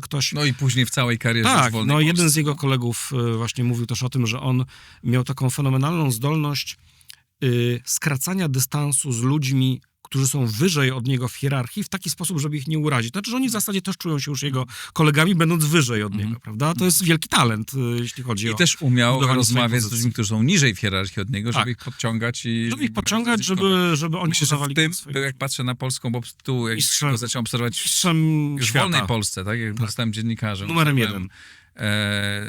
polskich polityków bardzo wielu, których obserwowałem, miałem przyjemność i nieprzyjemność poznawać. No to myślę, że w nawiązywaniu kontaktów, te miękkie umiejętności, top. I jeszcze wydarzyło się poza tymi okazjami do nawiązywania bardzo ciekawych kontaktów. Nauczył się też takiej pracy organizacyjnej, administracyjnej. To też jest ważne. Kiedy on po prostu wchodził do polityki w latach 80., w latach 90. w kraju demokratycznym, on nie był świeżakiem, tak? On już miał za sobą poważne doświadczenie administracyjne i tam po drodze następowały różne zmiany organizacyjne tych wszystkich urzędów, które on pełnił. Zlikwidowano ministerstwo, powstał urząd, ale co jest istotne, ten urząd, to jest też ważny wątek w karierze Aleksandra Kwaśniewskiego, ten urząd był nieformalnie, ale praktycznie sklejony z funkcją prezesa Polskiego Komitetu Olimpijskiego. Profitów było bardzo wielu. A sport, olimpiada w Seulu, na której on się buduje też wizerunkowo, jest wtedy bardzo rozpoznawalny, często obecny w telewizji. Ta olimpiada, pamiętajmy, że w 1984 był bojkot w Los Angeles, więc Polacy bardzo chętnie oglądali, niezależnie od poglądów politycznych, oglądali polskich sportowców, no i również Aleksandra Kwaśniewskiego. No i kiedy wraca z Olimpiady w Seulu, zostaje zaproszony przez Mieczysława Rakowskiego do ostatniego rządu tworzonego przez PZPR, który to rząd ma, i to jest rzeczywiście nowość w historii tego ustroju, ma carte blanche na politykę gospodarczą. To jest bardzo ważne, dlatego że Tu Jaruzelski... pojawia się też Mieczysław Wilczek w tym Tak jest. Mieczysław Wilczek jako minister przemysłu oraz Ireneusz Sekuła jako wicepremier do spraw gospodarczych. Kwaśniewski jest szefem takiego ciała Komitetu Ekonomiczno-Społecznego, tam Społeczno-Politycznego, przepraszam, Rady Ministrów, ale to jest nieistotne. Nazwa jest tu mało istotna. On jest de facto wicepremierem. De facto, bo jest za młody, żeby być de jure. To jest jednak gerontokracja cały czas, mimo że to jest dużo młodszy rząd niż wszystkie poprzednie. Ale on jest de facto wicepremierem od wszystkich spraw poza gospodarką. I to są ważne sprawy, bo to jest paszportyzacja na przykład. To rząd Rakowskiego wprowadza tę możliwość, że można mieć paszport w szufladzie, prawda, a nie otrzymać go z komendy i oddać po powrocie. To jest przygotowywanie reform, między innymi ustawy o stowarzyszeniach, która gdzieś tam potem negocjowana, co ciekawe, to jest taki pierwszy moment, kiedy mamy jesienią 1988 roku, mamy taki mały pewien impas w relacjach rząd-opozycja, bo już się niby zaczęły po strajkach 1988 roku wstępne rozmowy o okrągłym stole, no ale powstaje rząd Rakowskiego. Rakowski liczy, że on najpierw jednak coś poreformuje i wtedy z pozycji siły będzie występował w stosunku do opozycji. No ale żeby to podtrzymać, to jest ciekawy moment, bo Aleksander Kwaśniewski negocjuje ze stroną kościelną. Tam jest, uwaga, Jan Olszewski, Andrzej Stelmachowski i Wiesław Chrzanowski jest po drugiej stronie. Po tej stronie jest Aleksander Kwaśniewski, jeśli dobrze pamiętam, Krzysztof Pietraszkiewicz i Ryszard Kalisz. Oni to są nieformalne rozmowy, ale na wysokim bardzo szczeblu także ta reprezentacja strony kościelnej jest bardzo znacząca. To są bardzo wpływowe postaci opozycji i właśnie tej opozycji bliskiej Kościołowi. Oni wtedy dyskutują nad kształtem przyszłej ustawy o stowarzyszeniach, która mniej więcej w tym, co oni wynegocjowali jeszcze przed okrągłym stołem, wejdzie w życie wiosną 89 roku. Ale to jest pierwszy moment. Tego, że komuniści nie chcieli zarejestrować Niezależnego Zrzeszenia Studentów. Oczywiście. Bo chcieli Solidarność. Tak. Solidarność, mało tego, choć formalnie rzecz biorąc rozmowy okrągłego stołu miały doprowadzić do legalizacji Solidarności, to Kwaśniewski na pierwszym posiedzeniu jako przewodniczący stolika do spraw reform związkowych, po drugiej stronie był Tadeusz Mazowiecki, no zapowiedział, że to jest jakby temat przesądzony. Ale tam detale potem wchodziły, czy to jest relegalizacja i tak dalej. To było dość istotne wówczas, no ale co do zasady to, że Solidarność zostanie zalegalizowana, było jasne, bo tego też oczekiwał Zachód, żeby było to też oczywiste. Ale ten miłośnik ruchu młodzieżowego jakoś NZS-u niezależnej organizacji nie miłował. No też siłą rzeczy była to organizacja konkurencyjna. Mało tego, trzeba powiedzieć, że nastroje w NZS względem SZSP, że były sceptyczne. Nie, takiego określenia tam nie było. Tam była szczera nienawiść, niechęć. Syp na przykład nazywaliście. Oczywiście.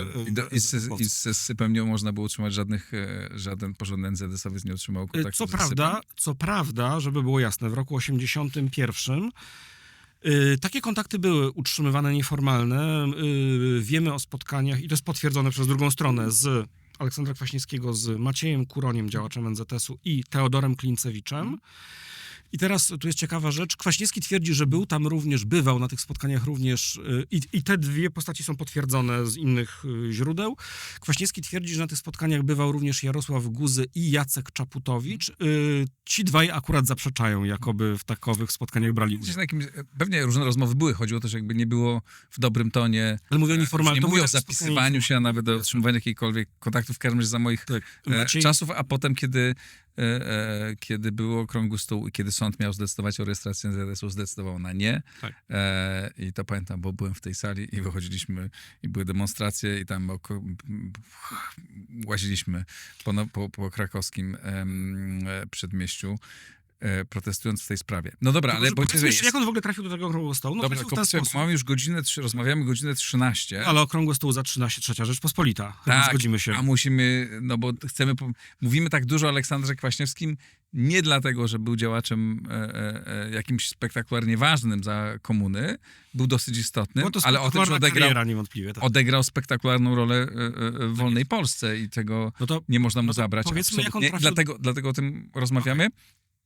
Nie poświęcimy już temu tak dużo, bo to większość z Państwa zna tę historię dobrze, a ta jest mniej znana, ale ona tłumaczymy też, dlaczego o tym rozmawiamy, bo to pokazuje, jakby interesowało mnie bardzo te korzenie, jakby skąd się wziął ten Kwaśniewski, który wprowadzał Polskę znaczy wiązał Polskę ze strukturami Zachodu. Taki dobrze zrozumiał, potem bardzo dobrze, muszę to przyznać, jako przeciwnik jego w latach 80. zdecydowany i początek lat 90. zdecydowanie, to z dzisiejszej perspektywy widzę, jako prezydent rozumiał dobrze interes Polski w świecie zachodnim, w architekturze bezpieczeństwa, bez dwóch zdań.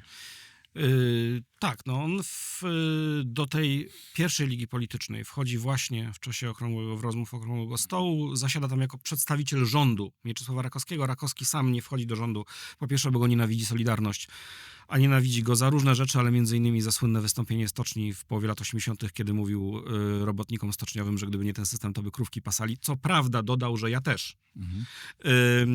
Ale no niewątpliwie atmosfera nie była dobra. Poza tym Rakowski nie chciał być podwładnym Kiszczaka, czyli swojego podwładnego z rządów nominalnie.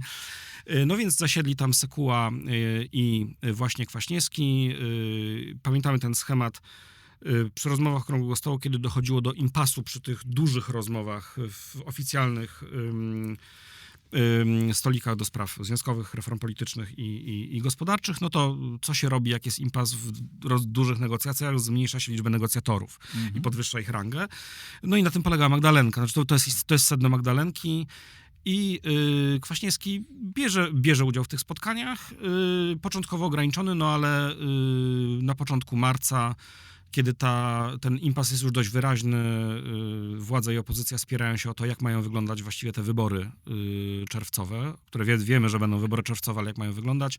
Kwaśniewski wtedy wrzuca, nie konsultując tego z generałem Jaruzelskim, jestem tego bardzo mocno pewny, czy bez konsultacji to robi, czy wychodzi przed szereg, można powiedzieć, jako taki harcownik, wrzuca temat, co byście powiedzieli na wolne wybory. Solidarność mówi, a na to wolne wybory Senatu, to tak to możemy rozmawiać, to są wolne wybory w zamian za prezydenturę, nową instytucję prezydenta. Wiemy, że dla Solidarność to wie, chociaż woli tego głośno nie mówić, dla generała Jaruzelskiego, jako tego, nazwijmy to, bezpiecznika geopolitycznego. No i co się okazuje? Ta jego propozycja jest, jak powiedziałem, niekonsultowana. Kiszczak, Ciosek, Rejkowski są bardzo zdziwieni. Kiszczak jest bardzo zirytowany tą sytuacją, no ale co się okazuje? Dzień później generał zbiera wszystkich, znaczy nie wszystkich, ale istotne takie decydenckie grono. Pyta, a co wy, towarzysze, myślicie? Tam jest jakieś głosowanie, niby jest remis, czy to idziemy w to, czy nie idziemy w tę nieskonsultowaną propozycję towarzysza Kwaśniewskiego. No a potem do mediów wycieka informacja zagranicznych, także wycieka informacja, że taka propozycja padła. Ten wyciek pochodzi od Jerzego Urbana. Nie ma takiej możliwości, żeby Jerzy Urban zrobił wyciek samowolnie, bez polecenia wyraźnego generała, takiej ważnej sprawy, bez polecenia generała Jaruzelskiego. I co to znaczy? To znaczy, że generał Jaruzelski, mimo tego, że to nie było skonsultowane, kupił ten pomysł tego świeżaka, nazwijmy to, młodego, bo zrozumiał, że ten oto świeżak wyczuł, co jest dla władzy najważniejsze. A co jest dla władzy najważniejsze? Nie wybory. Najważniejsze, żeby był prezydent, nie wybory parlamentarne i układ sił sejmowych jest istotny. Ważniejsze jest to, żeby był silny prezydent generał Jaruzelski. To było dla Jaruzelskiego najważniejsze i dla interesu obozu władzy, tak jak oni go wówczas definiowali. Kwaśniewski to zrozumiał, znaczy wykazał się instynktem politycznym, czego potrzebuje jego własny obóz. To zostało bardzo docenione. Jest bardzo ciekawy, ja cytuję w książce wspomnienia arcybiskupa Tadeusza Gocłowskiego, który był jednym z obserwatorów tych rozmów, także w Magdalence. Widział wszystko na żywo. I on tam pisze w tym momencie o tym, że on to w ogóle ma wrażenie, że ten Kwaśniewski to jest ważniejszy niż się wszystkim wydaje, bo kiedy tylko pojawia się jakakolwiek propozycja, jakiś temat zostaje wrzucony przez stronę opozycyjną, to wszyscy patrzą, jaką minę ma Kwaśniewski. W sensie, podoba mu się, nie podoba, dobre, niedobre i dopiero wtedy zaczyna się wypowiadać, włącznie z generałem Kiszczakiem. To nie jest żadna teoria, tu nie ma żadnej teorii spisku. Ja myślę, że to jest celna i bystra obserwacja, tylko że to jest obserwacja właśnie z momentu po tym 2 marca. To znaczy wtedy ludzie formalnie wyżej od niego w hierarchii partyjnej uznali, że to jest człowiek, który ma dostęp do ucha prezesa, tak, czy ucha generała, nawet jeśli nie miał go w rzeczywistości, to że to jest ten, który rozumie interes generała, interes partii. No a potem były wybory, które Kwaśniewski co prawda przegrał, ale przegrał je z dobrym wynikiem i to też może warto powiedzieć, bo to jest a propos III Rzeczpospolitej kariery, kariery w III Rzeczpospolitej. Kwaśniewski w czerwcu 4 w maju, początku czerwca 1989 roku, robi pierwszą nowoczesną kampanię wyborczą III Rzeczpospolitej. Sprowadza celebrytów, sportowców, Irenę Szewińską, Jana Tomaszewskiego, do Koszalina, mojego rodzinnego miasta, gdzie startował na senatora.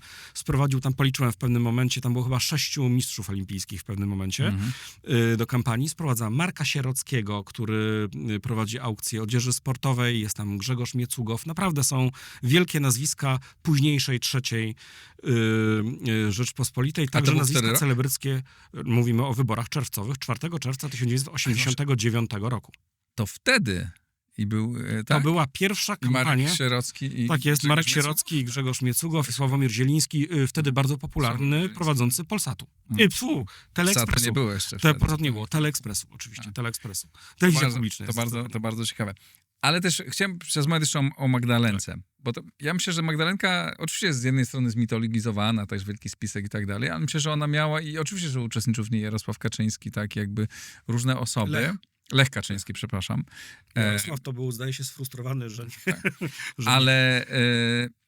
Ale mi się wydaje, że ona jest, tak jak sobie patrzymy, znaczenie tych spotkań i takie przełamywanie mentalne takich barier między jedną a drugą stroną, zaprzyjaźnianie się, tak? Na początku jakieś tam przełamywanie, wódka, coś tam, no to z tego się wzięło potem to zbliżenie do siebie środowisk postkomunistycznych, części środowisk postsolidarnościowych. Rozumiem, że przyjaźń, tak? To chyba jest Michnika i Kwaśniewskiego. No właśnie, bo to jak mówimy o środowiskach, to znaczy, to wtedy zaczynamy uogólniać pewne rzeczy, które są bardzo indywidualne. Otóż te przyjaźnie... Tak, to też na pewno, pamiętam, potem w Gazecie Wyborczej było wielu osób, których się to bardzo nie podobało. Bo kto się z kim Magdalence zakolegował? Otóż zakolegował się niewątpliwie Aleksander Kwaśniewski z Adamem Michnikiem i Jackiem Kuroniem. Zdaje się, że w takim gronie też, które się dobrze dogadywało, był Andrzej Gdula, był Janusz Rejkowski, profesor psychologii i ważna figura, bo jeden z takich mózgów strony rządowej, jeśli chodzi o... No nie przypadkiem był psycholog. Jeśli chodzi o aranżowanie tych negocjacji. W tym też gronie, tam jeszcze dochodził do tego czasem Bronisław Geremek, toczyły się takie rozmowy już w bardzo ścisłym gronie. Kiedy nawet w Magdalence nie można się było co do czegoś dogadać, to spotykano się na przykład w mieszkaniu Jacka Kuronia i tam był wtedy skład, to jest bardzo ważne, że Kwaśniewski jest w tej ekipie. To jest na przykład skład Andrzej Gdula, Janusz Rejkowski, Aleksander Kwaśniewski i po drugiej stronie Jacek Kuroń, Adam Michnik, Bronisław Geremek na przykład, prawda? I to tam są dyskutowane sprawy, których nawet w Magdalence nie można przepchnąć, tam one są dogadywane do końca. To pokazuje, jak ważna stała się ta rola Kwaśniewskiego w tamtym momencie. I teraz te przyjaźnie, one, tak jak mówię, one w tym gronie na pewno. I teraz co jest ciekawe, to jest to jest super ważne, ale nie z punktu widzenia kształtu systemu politycznego Polski po 1989 roku i kształtu całej sfery publicznej. To jest fundamentalnie ważne z punktu widzenia kariery Aleksandra Kwaśniewskiego. Dlaczego? Dlatego, że Adam Michnik w maju 1989 roku, miesiąc przed wyborami, na Uniwersytecie Gdańskim jest takie słynne spotkanie, można znaleźć na YouTubie nagranie. Paweł Adamowicz jest jednym z prowadzących. On przedstawia Adama Michnika, pamiętam. To jest rozmowa teoretycznie konkurentów, znaczy co prawda nie do tego samego mandatu, bo Michnik startował w Katowicach i do Sejmu, Kwaśniewski w Koszalinie do Senatu, no ale to są ludzie z dwóch stron, prawda, którzy tutaj polemizują, dyskutują, co to ma być w przyszłości. Ale co jest istotne? Oni oczywiście polemizują, tam są różne żarciki. Michnik jest zresztą znany z tego, on potrafi grać swoją biografią, aluzjami do swojego siedzenia w więzieniu, prawda, nauczę pana te grypsy, jak się przesyła i tak dalej. Ale co z tego spotkania wynika? Z tego spotkania wynika, że podział, taki jest message, że tak powiem, zamierzony, jak sądzę, przez Adama Michnika. że kluczowy spór to nie jest spór komuchy solidaruchy. Kluczowy spór to jest między ludźmi, którzy mają otwarte głowy i chcą nowej Polski, i tymi, którzy niekoniecznie, i którzy na przykład, którzy chcą pluralizmu, to jest bardzo ważne słowo w tamtym czasie, i tymi, którym na przykład marzy się, albo przynajmniej przypisuje im się, że chcieliby stary monopol władzy zastąpić nowym monopolem władzy, dajmy na to katolicko-solidarnościowym, czy tam nacjonalistycznym jakimkolwiek. I te rozmaite żarty, czasem nawet szpileczki jakieś lekkie wbijane Kwaśniewskiemu, to są takie delikatne szpileczki, bo tak naprawdę warto obejrzeć to nagranie, jak Kwaśniewski mówi, to też jest taki żart w stronę właśnie Adama Michnika, że ja w ogóle bardzo się cieszę, że spotkałem tutaj pana Adama przy okrągłym stole. Okazało się, że to nie tak, jak pisał ten pan dzielnicowy, tu Paweł Adamowicz wcześniej czytał dla jaj troszeczkę, ale też, żeby wbić szpilę Kwaśniewskiemu, taki życiorys napisany przez SB, przygotowany przez milicję i przez SB o Michniku. No więc, a Kwaśniewski mówi, że ten pan Adam to nie tak, jak pisał pan dzielnicowy, tylko proszę, kulturalny, elegancki mężczyzna, Adam Michnik zaśmiewa się do tego żartu. No i chodzi generalnie o to, że różnimy się, pewnie mamy tutaj różne poglądy na pewne sprawy, ale generalnie to się w przyszłości jakoś po ludzku się w tej nowej Polsce będziemy dogadywać, prawda? A z niektórymi to się może nie dogadamy. Z jakimś starym betonem partyjnym albo z jakimiś radykałami, z prawicą. Tak, z katolicką prawicą, tak, z narodowcami i tak dalej. I dlatego myślę, że to jest bardzo ważne. Ale to jest ważne dla Kwaśniewskiego, a nie dla całego systemu. Dlaczego? No tak, ale jednak to miało wpływ również z drugiej strony na Adama Michnika, tak? Na jego koncepcję. Adam Michnik odegrał bardzo dużą rolę w III RP. Dla mnie to jest jedna z kluczowych postaci. Aczkolwiek chcę powiedzieć, że on... Dla kształtu III RP. Te kontakty, że to przekonanie, też wizerunek taki powszechny, wizerunek Kwaśniewskiego jako tego człowieka, który się z nimi zakolegował, on na pewno bardzo mu pomógł we własnej partii, kiedy przejmował władzę w tym, co powstało po PZPR-ze, czyli w socjaldemokracji Rzeczpospolitej, bo to wcale nie jest tak, że Kwaśniewski był reprezentatywny i że oni wszyscy uważali, że Olek jest obiektywnie najlepszym kandydatem. Wtedy uznali, ale między innymi dlatego, że wiadomo już było, że idzie nowe, że to będzie nowy system, że solidarność w tym systemie będzie bardzo ważna. Kwaśniewski to jest ten, który ma kolegów po tamtej stronie. I teraz o co chodzi? On nie do końca miał tych kolegów po tamtej stronie. On miał kolegę Adama Michnika i Jacka Kuronia, ale koledzy, towarzysze z partii, z PZPR-u uważali, że ma ich dużo więcej, albo że to jest prawie, że cała opozycja. Że tak myśli jak Adam Michnik i Jacek Kuroń. Tak nie wiemy, że... I uważasz, że to mu pomogło też przyjąć potem władzę? Kwaśniewskiemu szalenie to pomogło w roku 89 w budowaniu pozycji wobec, po pierwsze, starszego kolegi Mieczysława Rakowskiego, który marzył, myślę, o tym, żeby jednak być przynajmniej na początku liderem tej nowej formacji. Nie udało się. Kwaśniewski z Leszkiem Millerem, Sławomirem Wiatrem, Ruchem 8 Lipca, innymi działaczami, tak zorganizowali zjazd i tak, powiedziałbym, ustawili nastroje w tej partii, zwłaszcza w tej części, która chciała przejść do czegoś nowego, że to nie Rakowski mógł. Rakowski nie mógł już zostać i zrezygnował po prostu z bycia przewodniczącym, ale również to pomogło bardzo Kwaśniewskiemu zbudować swoją pozycję wobec Leszka Millera. Leszek Miller był, to potem będzie przewijało się w kolejnych latach historii już III Rzeczpospolitej i SDRP i SLD. Leszek Miller był w oczywisty sposób dużo lepiej zakorzeniony w aparacie w tych ludziach, dla których doświadczenie biograficzne PZPR było fundamentalne i formacyjne, czyli inaczej niż dla Kwaśniewskiego.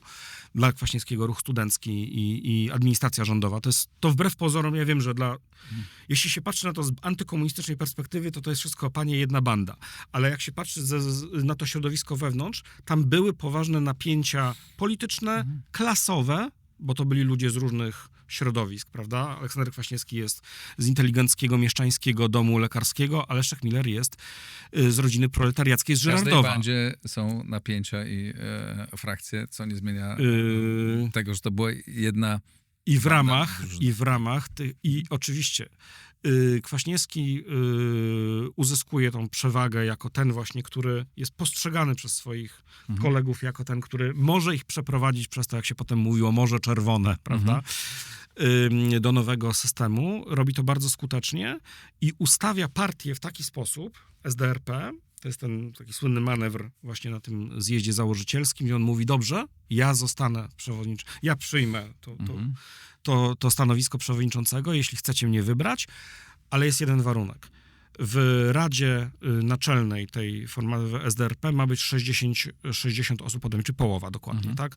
60 osób ma być ode mnie, więc Kwaśniewski zapewnia sobie to, że ludzie z jego listy, znaczy listy napisanej tam przez Zbigniewa Siemiątkowskiego, Tomasza Nałęcza literalnie, bo on nie miał gotowej tej 60, ale że zapewnia sobie to, że w kierownictwie tej nowej formacji jego ludzie będą co najmniej mieli połowę albo lepiej, bo wie, że na poziomie indywidualnych kontaktów to on ma te kontakty z opozycją na zewnątrz, ma kontakty z tą frakcją, nazwijmy to akademicką, taką bardziej inteligencką, dziennikarską trochę, prawda, w PZPR-ze, profesorską też, raczej bardziej liberalną niż nie.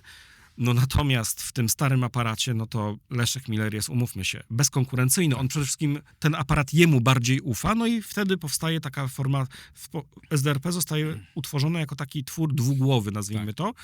Kwaśniewski przewodniczący, Miller sekretarz generalny, ten trochę od stosunków, nazwijmy to zewnętrznych, nie tylko międzynarodowych, ale też takich powiedzmy jako ta twarz na użytek całego systemu politycznego, a Miller jako ten wielki organizator. I to napięcie między nimi, nie tylko Trwa napięcie cały osobiste, czas. ono trwa bardzo długo, ale to napięcie jest przez nich obu inteligentnie zarządzane. Znaczy, oni są świadomi, że są różni, że stoją za nimi inne zaplecza, tak naprawdę inne biografie, w sensie społecznym to są bardzo inne biografie, trzeba to powiedzieć. Inny mental. Inny mental, zupełny, że stoją za nimi inni ludzie im ufają, tak, w ramach tego szerokiego obozu, a jednocześnie jeden i drugi rozumie, że są sobie nawzajem bardzo potrzebni, że są po prostu komplementarni, tak?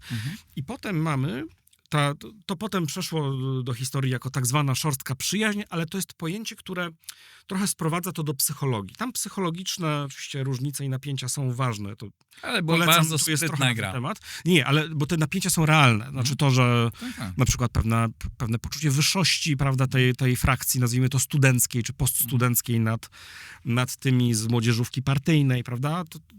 Ale to jest jedna rzecz, ale druga jest taka, że, co jest istotne, tam są za tymi dwoma, za Millerem i Kwaśniewskim, stoją dwie wizje organizowania się partii, czy formacji właśnie, w ramach nowego systemu. Otóż Kwaśniewski mówi tak, my mamy problem z wizerunkiem, oni zawsze będą nas uważali za komuchów, musimy zrobić wszystko, żeby pokazać, że my jesteśmy czym innym. Oczywiście zaznaczamy, że my bronimy godności ludzi, których swoje biografie związali z PRL-em, bronimy interesów ekonomicznych i politycznych, instytucjonalnych ludzi tamtego systemu, żeby ich nie usuwano, a wręcz raczej, żeby Potężnej armii ludzi. Tak, ale jednocześnie on mówi, że my deklarujemy, po pierwsze, że były błędy w PRL-u, potrafimy przeprosić, Kwaśniewski to robią z trybuny sejmowej, z pozycji zwycięzcy w 1993 roku, kiedy wygrywa wybory, on mówi, że przeprasza za rozmaite błędy tego systemu. To się nie podoba niektórym jego kolegom.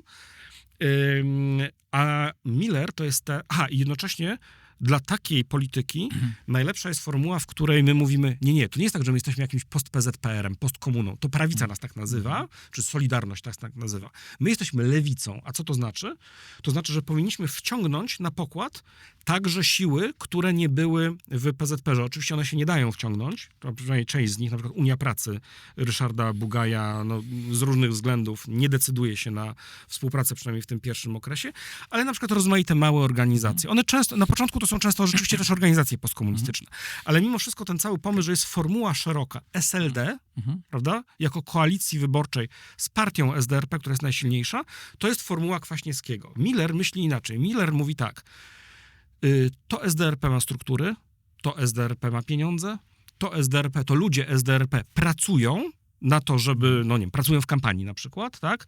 W związku z czym, skoro to partia pracuje na ludzi, to kandydaci nie mają się prawo wstydzić szyldu, wstydzić swoich biografii, tłumaczyć się nieustannie za to, co było kiedyś i w związku z tym on jest za tym, żeby wzmacniać siłę partii SDRP wobec tej reszty. Tylko że opcja Kwaśniewskiego początkowo wygrywa, moim zdaniem z korzyścią dla całej formacji, a wygrywa dlatego, że między innymi dlatego, że w roku 1990 pamiętamy wybory prezydenckie, pierwsze wybory, jak się okazało, powszechne. To nie było oczywiste, że one będą powszechne, mogły być przez Zgromadzenie Narodowe, no ale Wałęsa chciał zostać wybrany przez naród, w związku z czym były wybory powszechne. Tak.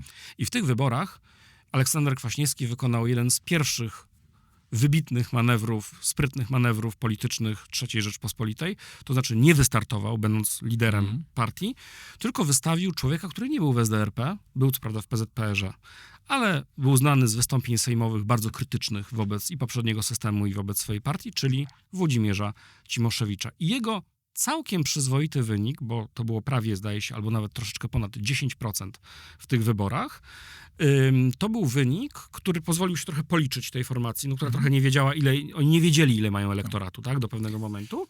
I to, że on uzyskał przyzwoity wynik, to sprawiło, że potem przez kolejne lata, aż do roku 95, kiedy Kwaśniewski startuje w wyborach prezydenckich, lewica postkomunistyczna startuje w formule SLD, czyli w formule szerokiej, i to jest jakby pomysł Kwaśniewskiego na to, żeby zbudować pozycję całej formacji w III Rzeczpospolitej. Ale ten duet cały czas gra i jak się okazało, to było bardzo sprytne zagranie, niezwykle skuteczne, bo i to granie na takie otwarcie i na przyszłość, a z drugiej strony przygarnianie tych starych komuchów i mówienie, tak, my was bronimy. Twój kolega Igor Zalewski. Daj mi skończyć zdanie, proszę.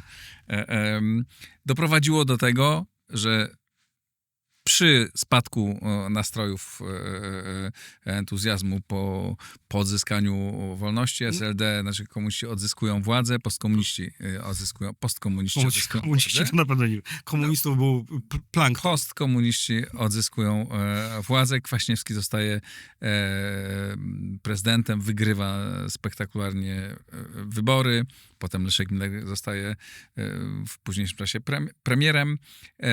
I jakby ta formacja ma bardzo duży wpływ. I Aleksander Kwaśniewski ma bardzo duży wpływ na to, co dzieje się w Polsce. Bo chciałem cię zapytać o jedną rzecz. On odegrał ważną rolę w polskiej polityce międzynarodowej, tak, którą ja doceniam.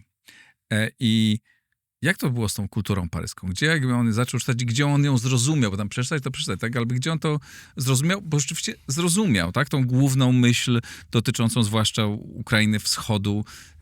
To jest niezwykle ważne. To ja pytałem o to jego i różnych jego także kolegów. Więc tak, jeśli chodzi o czytanie kultury paryskiej w latach 70., to umiarkowanie w to wierzę, chociaż wiem, że Kwaśniewski czytał wtedy, to akurat wiem od Janusza Lewandowskiego, taką bibułę z Instytutu Literackiego w Paryżu, czy na przykład Gombrowicza, prawda? Był nielegalny, był tamizdat, tak? Czyli te emigracyjne wydawnictwa, to on gdzieś tam podczytywał, pożyczał od kolegów. Według mojej wiedzy z paryską kulturą Kwaśniewski naprawdę spotkał się w latach 80. i co ciekawe, od kogo? Była taka postać, nieco już może zapomniana, jak generał Józef Kuropieska, za młodu adiutant Józefa Piłsudskiego. W latach 50. i 60. wysoki oficer Ludowego Wojska Polskiego, bardzo nieoczywista biografia. Poszedł w odstawkę więzień stalinowski przez pewien moment. W 68 roku poszedł w odstawkę na fali, akurat nie za pochodzenie, tylko za rewizjonizm tak zwany. No ale i on miał bardzo wysoką pozycję, autorytet w dawnym wojsku, ale też w środowiskach inteligenckich, w inteligenckiej frakcji PZPR. Jego adiutantem był Kiszczak za młodu też, co ciekawe. Więc to jest taka bardzo nieoczywista postać z bardzo nietypową biografią. I Kwaśniewski się z nim oni się zakolegowali, można powiedzieć. To była taka trochę formuła ojcowsko-synowska, można powiedzieć, w połowie lat 80. Kuropieska znał się z Giedroyciem. Prawdopodobnie widywał się z nim w latach 80., bo miał na tyle wysoką pozycję, że mógł sobie na to pozwolić. Znaczy on z jednej strony był awansowany przez Jaruzelskiego na generała broni w latach 80., a z drugiej strony no właśnie to był człowiek, który mógł z Giedroyciem rozmawiać w Paryżu, jak pojechał, prawda? Nieoczywista, nietypowa postać. I prawdopodobnie Józef Kuropieska tu mógł być tym pierwszym takim, który podrzucił rzeczywiście konkretnie paryską kulturę do ręki. No a spotkanie z Jerzym Giedroyciem nastąpiło w roku 1990, dokładnie 6. To jest ciekawy też moment, bo to jest pierwsza duża wizyta zagraniczna Aleksandra Kwaśniewskiego już jako prezydenta.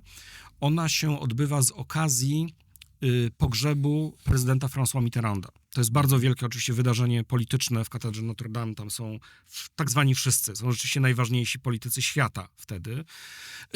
I wtedy Jerzy Giedroyć przyjmuje go. Kwaśniewski spotyka się... Profit, tak, dobrze Kwaśniewski, pamiętam. tak. Jeśli...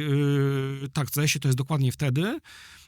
Kwaśniewski, Giedroyć, no, ze swoją, jakby nie było antykomunistyczną, dość konserwatywną biografią przez długi czas, jednocześnie uważa, że po pierwsze, no to jest prezydent Rzeczpospolitej, po drugie, dostrzega w tym szansę, no mówiąc bardzo kolokwialnie, sprzedania mu, czy może to nie są zupełnie nowe idee dla Kwaśniewskiego, no ale przekonania go do pewnych rzeczy. Tak. I można powiedzieć, że oni się tutaj znowu, oni są sobie nawzajem potrzebni, bo Giedroyć bardzo chce mieć mieć ważnego, wpływowego polityka, który weźmie sobie tę ideę na sztandar, tak? No trudno o ważniejszą figurę niż prezydent Rzeczpospolitej, zwłaszcza prezydent niekojarzony z obozem solidarnościowym. To jest tym bardziej istotne. No a z drugiej strony oczywiście Jerzy Giedroyć i to pamiętam Jan Rokita złośliwie mówił o o teatralnym kulcie Jerzego Giedroycia, tak? Ale mam wrażenie, że to działało na dwie strony, tak? To znaczy Kwaśniewski rzeczywiście uwewnętrznił te pomysły, czyli no, najkrócej mówiąc, przekonanie, że w geopolitycznym interesie Polski jest wspieranie suwerenności, niepodległości i zbliżenia, dodajmy, z Zachodem krajów pomiędzy Polską a Rosją, czyli przede wszystkim krajów bałtyckich. No oryginalnie to była koncepcja ULB, czyli Ukraina, Litwa, Białoruś, według Juliusza Mieroszewskiego, czyli tego portparol Giedroycia w latach 60. 70. No i Kwaśniewski rzeczywiście potem jego polityka z jednej strony utrzymywania oczywiście relacji z Moskwą, no bo inaczej być nie może. To jest też trochę inna, powiedzmy, wyobrażenie o tym, w którą stronę pójdzie Rosja w latach 90. jest trochę inne niż było później. Rosja jelcynowska jest mimo wszystko trochę czymś innym, a przynajmniej taką się wydaje się być czymś innym niż obecnie. No ale jednocześnie tak, bardzo wyraźnie ten kierunek litewski i ukraiński przede wszystkim, bo z białoruskim jest od początku bardzo trudno. Pamiętajmy, że kadencja pierwsza prezydenta Kwaśniewskiego zbiega się też z pierwszą kadencją Aleksandra Łukaszenki, prawda? Więc tutaj ta współpraca jest trudna. Z Ukrainą też nie jest prosta i z Litwą też nie jest prosta. Tutaj dowcip właśnie polega na tym, że ta polityka wschodnia prowadzona w duchu Giedroycia to nie są żadne nisko wiszące owoce, że tam się łatwo załatwi różne sprawy i zbuduje się na tym wizerunek w polityce krajowej. Nie, to są trudne sprawy ze względu na trudną historię, ale też z jednej strony tendencje na przykład nacjonalistyczne na Litwie, a z drugiej strony no umówmy się, system tak naprawdę rodzący się oligarchiczny system polityczny w Ukrainie i tą politykę, którą nazywano polityką wielowektorowości, tak? Czyli politykę przede wszystkim kojarzoną z nazwiskiem Leonida Kuczmy. Kwaśniewski tutaj w imię tych wartości, które wyprowadzano tak naprawdę, bo Giedroyć je wyprowadzał z interesów Polski, tak jak je postrzegał, w imię tych i wartości, i interesów, no właśnie konsekwentnie, mimo obiektywnych przeszkód, stara się, jak to tylko możliwe, budować coraz większe, coraz ściślejsze kontakty z elitami politycznymi, ale także ze społeczeństwem obywatelskim tamtych krajów. Także Giedroyć, myślę, że był ważny od tego roku, przede wszystkim od tego roku 96. No i pamiętajmy, że wcześniej nastąpiło to, co też jest, jak sądzę, wielką zasługą Kwaśniewskiego, to znaczy to, że on swój własny obóz polityczny przeciągnął jednoznacznie na stronę na przykład poparcia dla integracji Polski z Unią Europejską, to nie było szczególnych wątpliwości, ale jeśli chodzi o integrację z NATO, takie wątpliwości w SDRP i w SLD były. Ja nawet słyszałem anegdotę, której nie ma w tej książce, ale to może ją opowiem, że mianowicie do tego, żeby uzyskać pozytywny wynik głosowania, jeśli mnie pamięć nie myli, w klubie SDRP w sprawie, no właśnie tej opcji pronatowskiej, czyli poparcia SDRP dla integracji Polski z Sojuszem Północnoatlantyckim, potrzebny był mały cud nad urnami w ramach klubu. Ostatecznie kierownictwo z Aleksandrem Kwaśniewskim i Józefem Oleksym tegoż klubu, jakby to powiedzieć, dokonało pewnego manewru manipulacyjnego, jeśli chodzi o wynik głosowania, no a potem już można powiedzieć, że świadomość klasowa i polityczna dostosowała się do wyniku głosowania i z czasem rzeczywiście poza zupełnymi wyjątkami pojedynczymi tych głosów antynatowskich w SDRP ani w SLD w zasadzie nie było.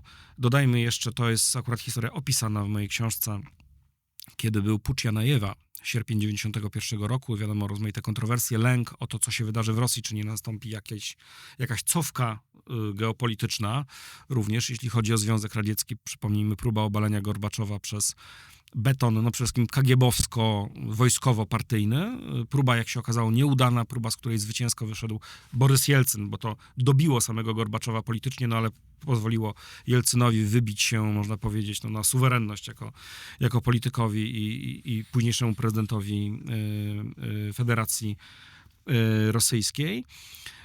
Natomiast no, był taki moment niepokoju, nie wiadomo, co się wydarzy, no i ponieważ jest pucz, Zachód, jak wiemy, bardzo szybko opowiedział się za Jelcynem, no ale w Polsce nie do końca było wiadomo, co się dzieje. Nie mieliśmy też pełnej wiedzy, prawda, o tym, co się w Moskwie dzieje.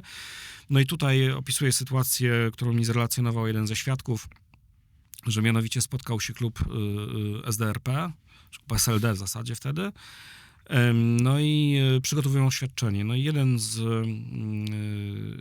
posłów SLD, zajmujący się polityką międzynarodową, jednocześnie orientacji, nazwijmy to, atlantycko-sceptycznej, miał przygotować pierwszą wersję tego oświadczenia, no jak się odnosi SLD do puczu Janajewa.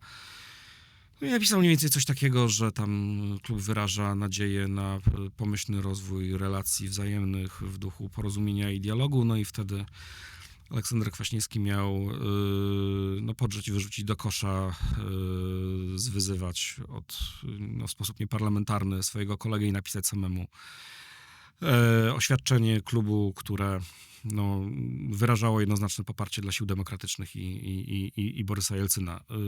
No można powiedzieć, że jestem przekonany, że Kwaśniewski też zgodnie ze swoim najgłębszym poglądem to robił, ale również uratował wizerunkowo własną formację przed katastrofą, bo gdyby to SLD okazało się jedyną partią, która poparła Borysa Pugo i jego kolegów, to myślę, że nie odbiłoby się to dobrze na ich wynikach wyborczych i pozycji politycznej. Jego prezydentura to z jednej strony no właśnie te działania w polityce międzynarodowej, tak? Potem działania ukraińskie, niechlubne zachowanie w Charkowie.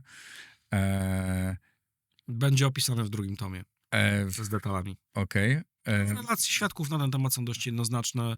Mogę tylko powiedzieć widzom i słuchaczom, bo jest taki potoczny pogląd, że wszystkiemu jest winien arcybiskup Sławoj Leszek Głódź. Ale to nie on przyjmował ten To napoj. prawda, no więc z tego, co ja wiem, był on winny tylko częściowo, ponieważ było tam więcej duchownych i tam właśnie w duchu ekumenicznym z duchownymi prawosławnymi, grekokatolickimi oraz rabinem, jeśli dobrze pamiętam, wznoszono toasty, no i te toasty zakończyły się właśnie tak, jak się zakończyły.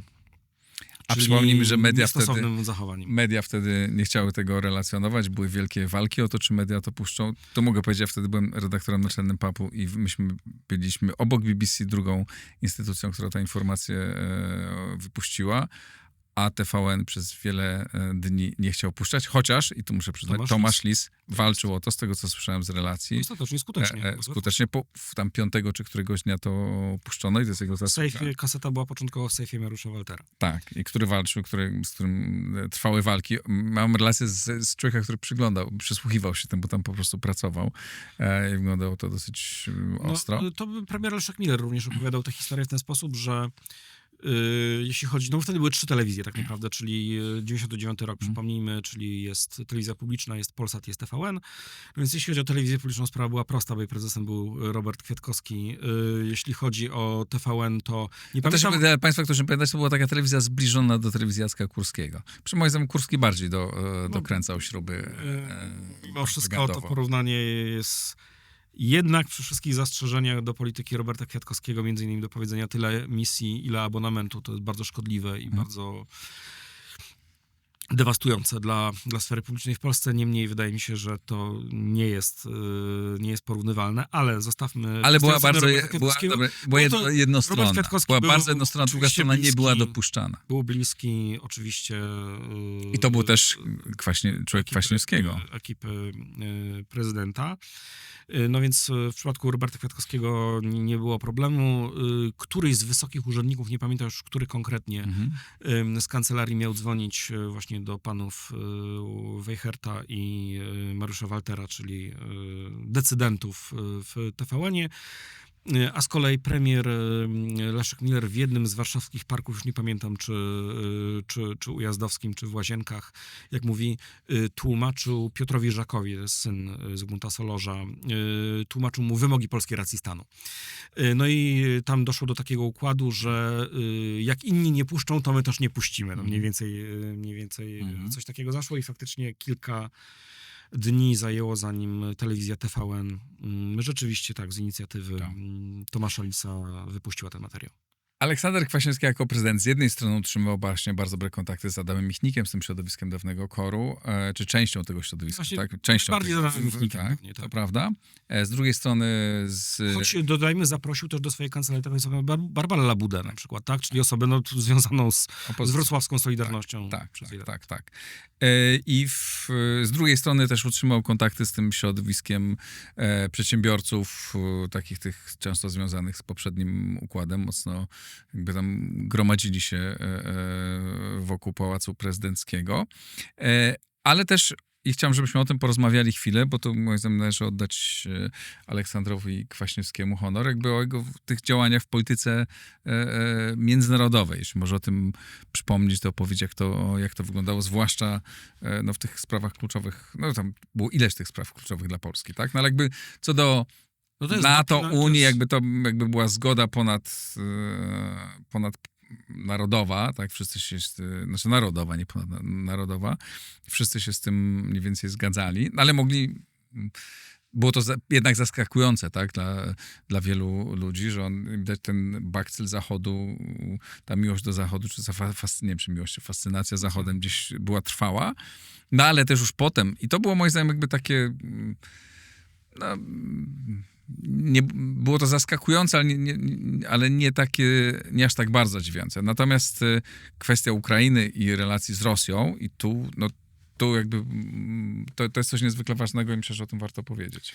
Tak, oczywiście pomarańczowa rewolucja, bo o niej mówimy, czyli wydarzenia z listopada, grudnia 2004 roku, styczeń to już jest powiedzmy pokłosie tejże, czyli ta kolejna tura wyborów prezydenckich. Tam przypomnijmy, chodzi o to, że mamy zasadniczo dwa obozy, nie wchodząc w detale. Tak zwany obóz pomarańczowy, czyli Wiktor Juszczenko, kandydat na prezydenta, Julia Tymoszenko. Z drugiej strony wcześniej konkurujący ze sobą, no ale w tej akurat sytuacji i później też, ale w tej sytuacji po jednej stronie barykady, z drugiej strony kandydat tak zwanej Partii Regionów, Wiktor Janukowycz. W dużym bardzo uproszczeniu można powiedzieć, że jest to spór między siłami jednoznacznie prorosyjskimi, zwłaszcza, że w obozie Janukowycza były takie postacie jak niesławny Wiktor Medwedczuk, który już nie tylko dążył do tego, żeby Janukowycz wygrał wybory, ale żeby najlepiej je wygrał, utopiwszy demonstrację we krwi po to, żeby już zupełnie był na widelcu rosyjskim. No i z drugiej strony mamy ten obóz znowu prozachodni, to jest pewne uproszczenie, no ale mimo wszystko nie jawnie prorosyjski. O tak, bo ta scena polityczna była oczywiście bardziej skomplikowana. Podział społeczny i polityczny w Ukrainie też był dużo bardziej skomplikowany. Niemniej, Aleksander Kwaśniewski mógł wtedy... co się wydarzyło? No mamy sfałszowane wyniki. Mamy, najkrócej mówiąc, sfałszowaną drugą turę. Mamy już nieprawidłowości bardzo poważne w pierwszej i sfałszowaną wyraźnie drugą turę wyborów prezydenckich. Wygrywa je po fałszerstwach Wiktor Janukowycz. Dochodzi do masowych, gigantycznych demonstracji w całej Ukrainie, ale przede wszystkim w Kijowie, na kijowskim Majdanie. Sytuacja jest bardzo napięta, grozi rozlew krwi, ponieważ nie wiadomo, czy nie dojdzie do po prostu zbrojnej interwencji sił bezpieczeństwa samej Ukrainy, będących pod kontrolą po części administracji prezydenckiej odchodzącego prezydenta Kuczmy. I tutaj ten Kuczma jest bardzo istotny, bo z jednej strony to jest polityk, którym można powiedzieć, że wówczas wyraźnie bardziej sympatyzował z obozem Partii Regionów jako odchodzący prezydent, a jednocześnie to z nim właśnie, mimo rozmaitych kontrowersji, zastrzeżeń, bardzo poważnych kontrowersji, pamiętajmy, że Kuczmę oskarżano o zlecenie zabójstwa dziennikarza ukraińskiego Georgija Gongadze, tak? Mimo tych wszystkich zastrzeżeń i tych wszystkich kontrowersji, Aleksander Kwaśniewski cały czas podtrzymywał relacje polityczne z wszystkimi obozami istotnymi obozami politycznymi Ukrainy. To znaczy i z prezydentem Kuczmą, i z opozycją wymierzoną przeciwko niemu. Organizował nawet, aranżował w Polsce spotkania, próby także rozmów nawet, na takich okrągłych stołów małych między opozycją ukraińską a władzami. No i te kontakty utrzymywane ze wszystkimi opcjami politycznymi w Ukrainie pozwoliły mu odegrać zasadniczą rolę mediacyjną, ponieważ najkrócej mówiąc ufały mu wszystkie strony, to znaczy ufały mu strona, no przede wszystkim Kuczmy i strona, czyli odchodzącego prezydenta i strona obozu pomarańczowych. Obóz Janukowycza stosunkowo najmniej, no ale mimo wszystko został on uznany za takiego, nazwijmy to, że ma legitymację do tego, żeby tutaj występować jako, no i właśnie, jako kto? Jako reprezentant, formalny, nieformalny, tutaj Kwaśniewski tym bardzo inteligentnie grał, tworząc takie symulakrum, że oto przyjeżdża jako reprezentant świata zachodniego. Pamiętajmy, że Polska jest już wtedy w Unii Europejskiej. I co się udało Kwaśniewskiemu zrobić? Nie tyle uzyskać mandat mediacyjny od władz krajów zachodnich, od władz Unii Europejskiej, od Stanów Zjednoczonych, ale uzyskać coś takiego, że kiedy on jedzie tam jako, sugerując posiadanie mandatu międzynarodowego, mandatu Zachodu, to ten Zachód nie zaprzecza. Nie zaprzecza, bo czeka, co z tego wyjdzie, prawda? Tak. Gdyby się okazało, że mediacje nie wyszły, a Aleksander Kwaśniewski sobie nie poradził, albo wręcz, nie wiem, doprowadził do jakichś strasznych rzeczy, albo przynajmniej im nie zapobiegł, to zapewne wszyscy by się odcięli, włącznie z prezydentem Stanów Zjednoczonych George'em Bushem. No, ale do tego nie dochodzi. Tak się nie stało. Tak się nie stało, ponieważ mediacje się udają i tutaj doświadczenie okrągłostołowe, to rozumienie, że w negocjacjach obydwie strony, choćbyśmy jedną lubili bardziej, a drugą mniej, że na przykład obydwie strony, a już zwłaszcza ta silniejsza, zwłaszcza ta, która dysponuje resortami siłowymi, że ona jeśli ma się wycofać, to musi mieć możliwość zachowania twarzy, na przykład, prawda? On to rozumiał i on... Znakomicie rozumiał mechanizmy polityki. No i trzeba powiedzieć, że to działanie było bardzo ważne dla niepodległości Polski.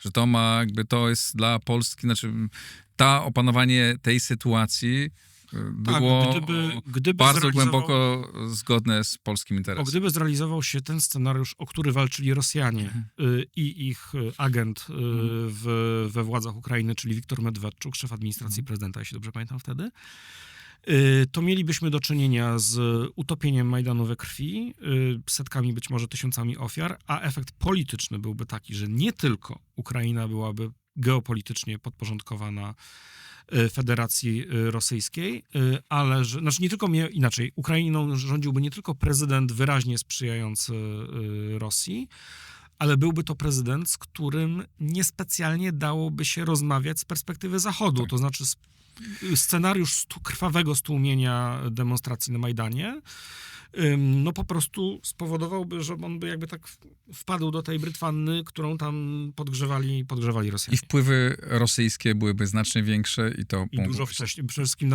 bardzo wiele rzeczy nastąpiłoby dużo wcześniej. Tak. To znaczy nie trzeba było Majdanu, nie byłoby Majdanu, pamiętajmy Majdan 2013 i 2014 roku wybucha wtedy, kiedy Wiktor Janukowycz, który wtedy dochodzi jednakowoż do władzy, rezygnuje z podpisaniem umowy stowarzyszeniowej z Unią Europejską, no ale to się wszystko dzieje 9 lat później. Znaczy Aleksander Kwaśniewski w moim przekonaniu, mediując na Ukrainie, bardzo istotnie pomógł kupić tę dekadę Ukrainie i dekadę, a w zasadzie to 2 dekady, no prawie 2 dekady do pełnoskalowej wojny państwu ukraińskiemu. I niewątpliwie bardzo zepsuł sobie relacje z Rosją. Tak. I jakby też poblokował swoją karierę, bo tam mówiło się, że chce w ONZ-cie objąć wysoką funkcję, czego bez wsparcia Rosji nie mógł To prawda, w nie przypadku mógł ONZ zrobić. Nie? trzeba również, tutaj muszę dodać, że jeśli chodzi, bo ja zadawałem to pytanie wielu swoim rozmówcom, dlaczego Aleksandrowi Kwaśniewskiemu nie udała się taka kariera międzynarodowa, na jaką liczył, no to tutaj oczywiście to jest jedna z odpowiedzi, to jest odpowiedź niewątpliwie prawdziwa. Pytanie brzmi, czy są jeszcze inne czynniki i jednym z nich wskazano mi, że tak naprawdę karierę w instytucjach międzynarodowych, zwłaszcza takich globalnych, a nie związanych jednoznacznie ze światem zachodu, o ONZ-cie przede wszystkim, no jednak pogrzebało zaangażowanie Polski po stronie amerykańskiej w inwazji na Irak. Bo to z jednej strony ustawiło cały trzeci świat, południe po przeciwnej stronie, a z drugiej strony, no jednak to było wszystko robione w kontrze do Niemiec i To Francji. był fascynujący temat, ale odłóżmy go, bo to jesteśmy w drugiej godzinie i musimy już przybijać do brzegu, nie tylko zmierzać, tylko przybijać. Ja pamiętam takie, co chciałem powiedzieć, bo to dla mnie jest też ważne, bo już mówiłem kilkakrotnie, jakby kim był dla mnie Aleksander Kwaśniewski, tak, wcześniej. Pamiętam, była taka konferencja w Wrocławiu, Wrocław Global Forum, to już było po ustąpieniu, znaczy po zakończeniu kadencji drugiej Aleksandra Kwaśniewskiego i on tam występował między innymi chyba z jednym z braci Kliczko i chyba, no nieważne, była debata na temat kwestii bezpieczeństwa. I on tak dobrze opisywał interes bezpieczeństwa Polski, tak dobrze opisywał architekturę bezpieczeństwa.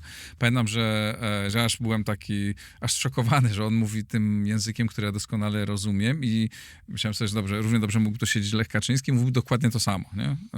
Relacje osobiste były, zdaje się, dobre. Tak.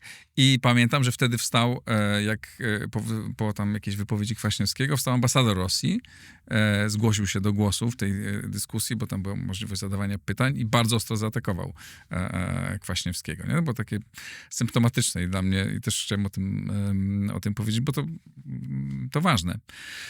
To jakieś podsumowanie. W sprawach polityki wschodniej z Lechem Kaczyńskim mieli bardzo zbliżone poglądy, ale tam było coś więcej. Tam była chyba duża sympatia osobista, nie tylko ze względu na to, że moment przekazania władzy odbył się w sposób, nie wiem, czy jeszcze dzisiaj wykonalny i możliwy, czyli właściwie panował pełen wersal, tam zapraszanie się par prezydenckich nawzajem. To zresztą zobaczymy za 5 miesięcy. Te relacje nie wynikały tylko z faktu, że Jolanta Kwaśniewska była zdolną studentką Lecha Kaczyńskiego jako wykładowcy prawa pracy na Uniwersytecie Gdańskim w latach 70.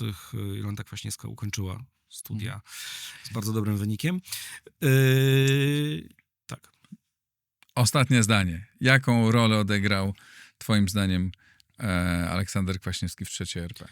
Ja uważam, że Aleksander Kwaśniewski był ikoną III Rzeczpospolitej, a już na pewno był ikoną takiego trendu czy procesu, który ja bym nazwał polskim końcem historii. To znaczy takiego wyobrażenia, że komunizm jako alternatywa i blok wschodni jest skazany najpierw na porażkę, potem na zdezawuowanie jako pewien pomysł ideologiczny i że Zachód zostaje jako jedyna alternatywa najpierw na poziomie wyobraźni, a potem również na poziomie praktyki politycznej dla Polski. Ja myślę, że nie ma polityka, który tak mocno, tak długo ucieleśniałby ten ideał, także z wszystkimi jego wadami i z wszystkimi zastrzeżeniami, czyli pewną taką fascynacją Stanami Zjednoczonymi, która być może w pewnych momentach szła za daleko, czy prowadziła do pewnych działań politycznych, co do których możemy mieć uzasadnione wątpliwości. No myślę przede wszystkim o Iraku, o zaangażowaniu wtedy w tamtą wojnę, skali tego zaangażowania, ale też retoryce, która jej towarzyszyła. Ale też rozumiem, ale był też ikoną tej utrzymywania wpływów postkomunistów w wolnej Polsce, tego całego obozu ludzi związanych z poprzednim systemem, którego on był takim ja myślę, że on był twarzą ikoną przeprowadzenia tego środowiska, tej formacji do nowego systemu na z grubsza takich zasadach, na jakich funkcjonowały również inne środowiska polityczne, bo ja jednak będę bronił tezy, że oczywiście formacja postkomunistyczna utrzymywała, budowała rozmaite więzi, często w takiej szarej strefie albo i gorzej między polityką a biznesem najkrócej, czy polityką a gospodarką.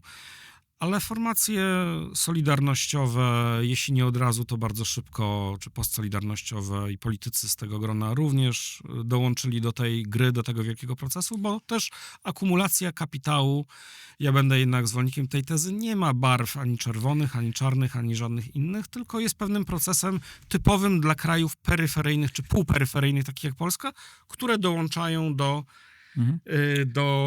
do krajów gospodarczego centrum. Ja mam bardzo wiele zastrzeżeń, mogę bardzo wiele złych rzeczy mówić o politykach formacji postsolidarnościowych, ale akurat moim zdaniem w tej sferze to tutaj, że tak powiem, postkomuniści na łopatki rozkładali tych drugich, czy drudzy ani nie mieli zasobów, ani mieli zdolności. Najpierw nie mieli, potem mieli. Ale nie w takim zakresie. W 2005 roku to postkomuniści mają mało zasobów. To prawda, to już potem tak, ale jakby, no to jest rozmowa na następne 2 godziny, ale proponuję, żebyśmy tu postawili kropkę, bo musimy jak lewicowcy dbać o ludność, żeby nie umarli. Michał, bardzo, bardzo ci dziękuję. Bardzo ciekawa to opowieść i bardzo ciekawa książka. Dobrze napisana. Żwawo się ją czyta. Nie przeczytałem jeszcze całej, ale już ją jakby przeglądałem i na pewno ją przeczytam w całości. Dzięki serdeczne. Ja dziękuję, że przyszedłeś. Dziękuję Państwu, tym, którzy wytrzymali z nami 2 godziny, ale myślę, że było to bardzo ciekawe. Obiecuję też, że będziemy rozmawiać o innych ważnych postaciach III RP. Ciekaw jestem Państwa zdania, oczywiście na temat tego, o czym wszystkim rozmawialiśmy. Myślę, że tu będzie bardzo wiele kontrowersji i polemik, ale też jestem ciekaw, jakie waszym zdaniem były kluczowe postacie dla III RP? Kto miał największy wpływ na to, gdzie jesteśmy dzisiaj i w tym dobrym i złym?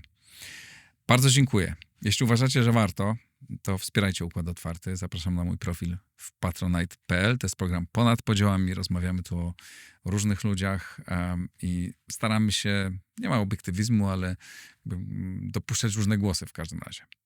Bardzo dziękuję. Do następnego razu.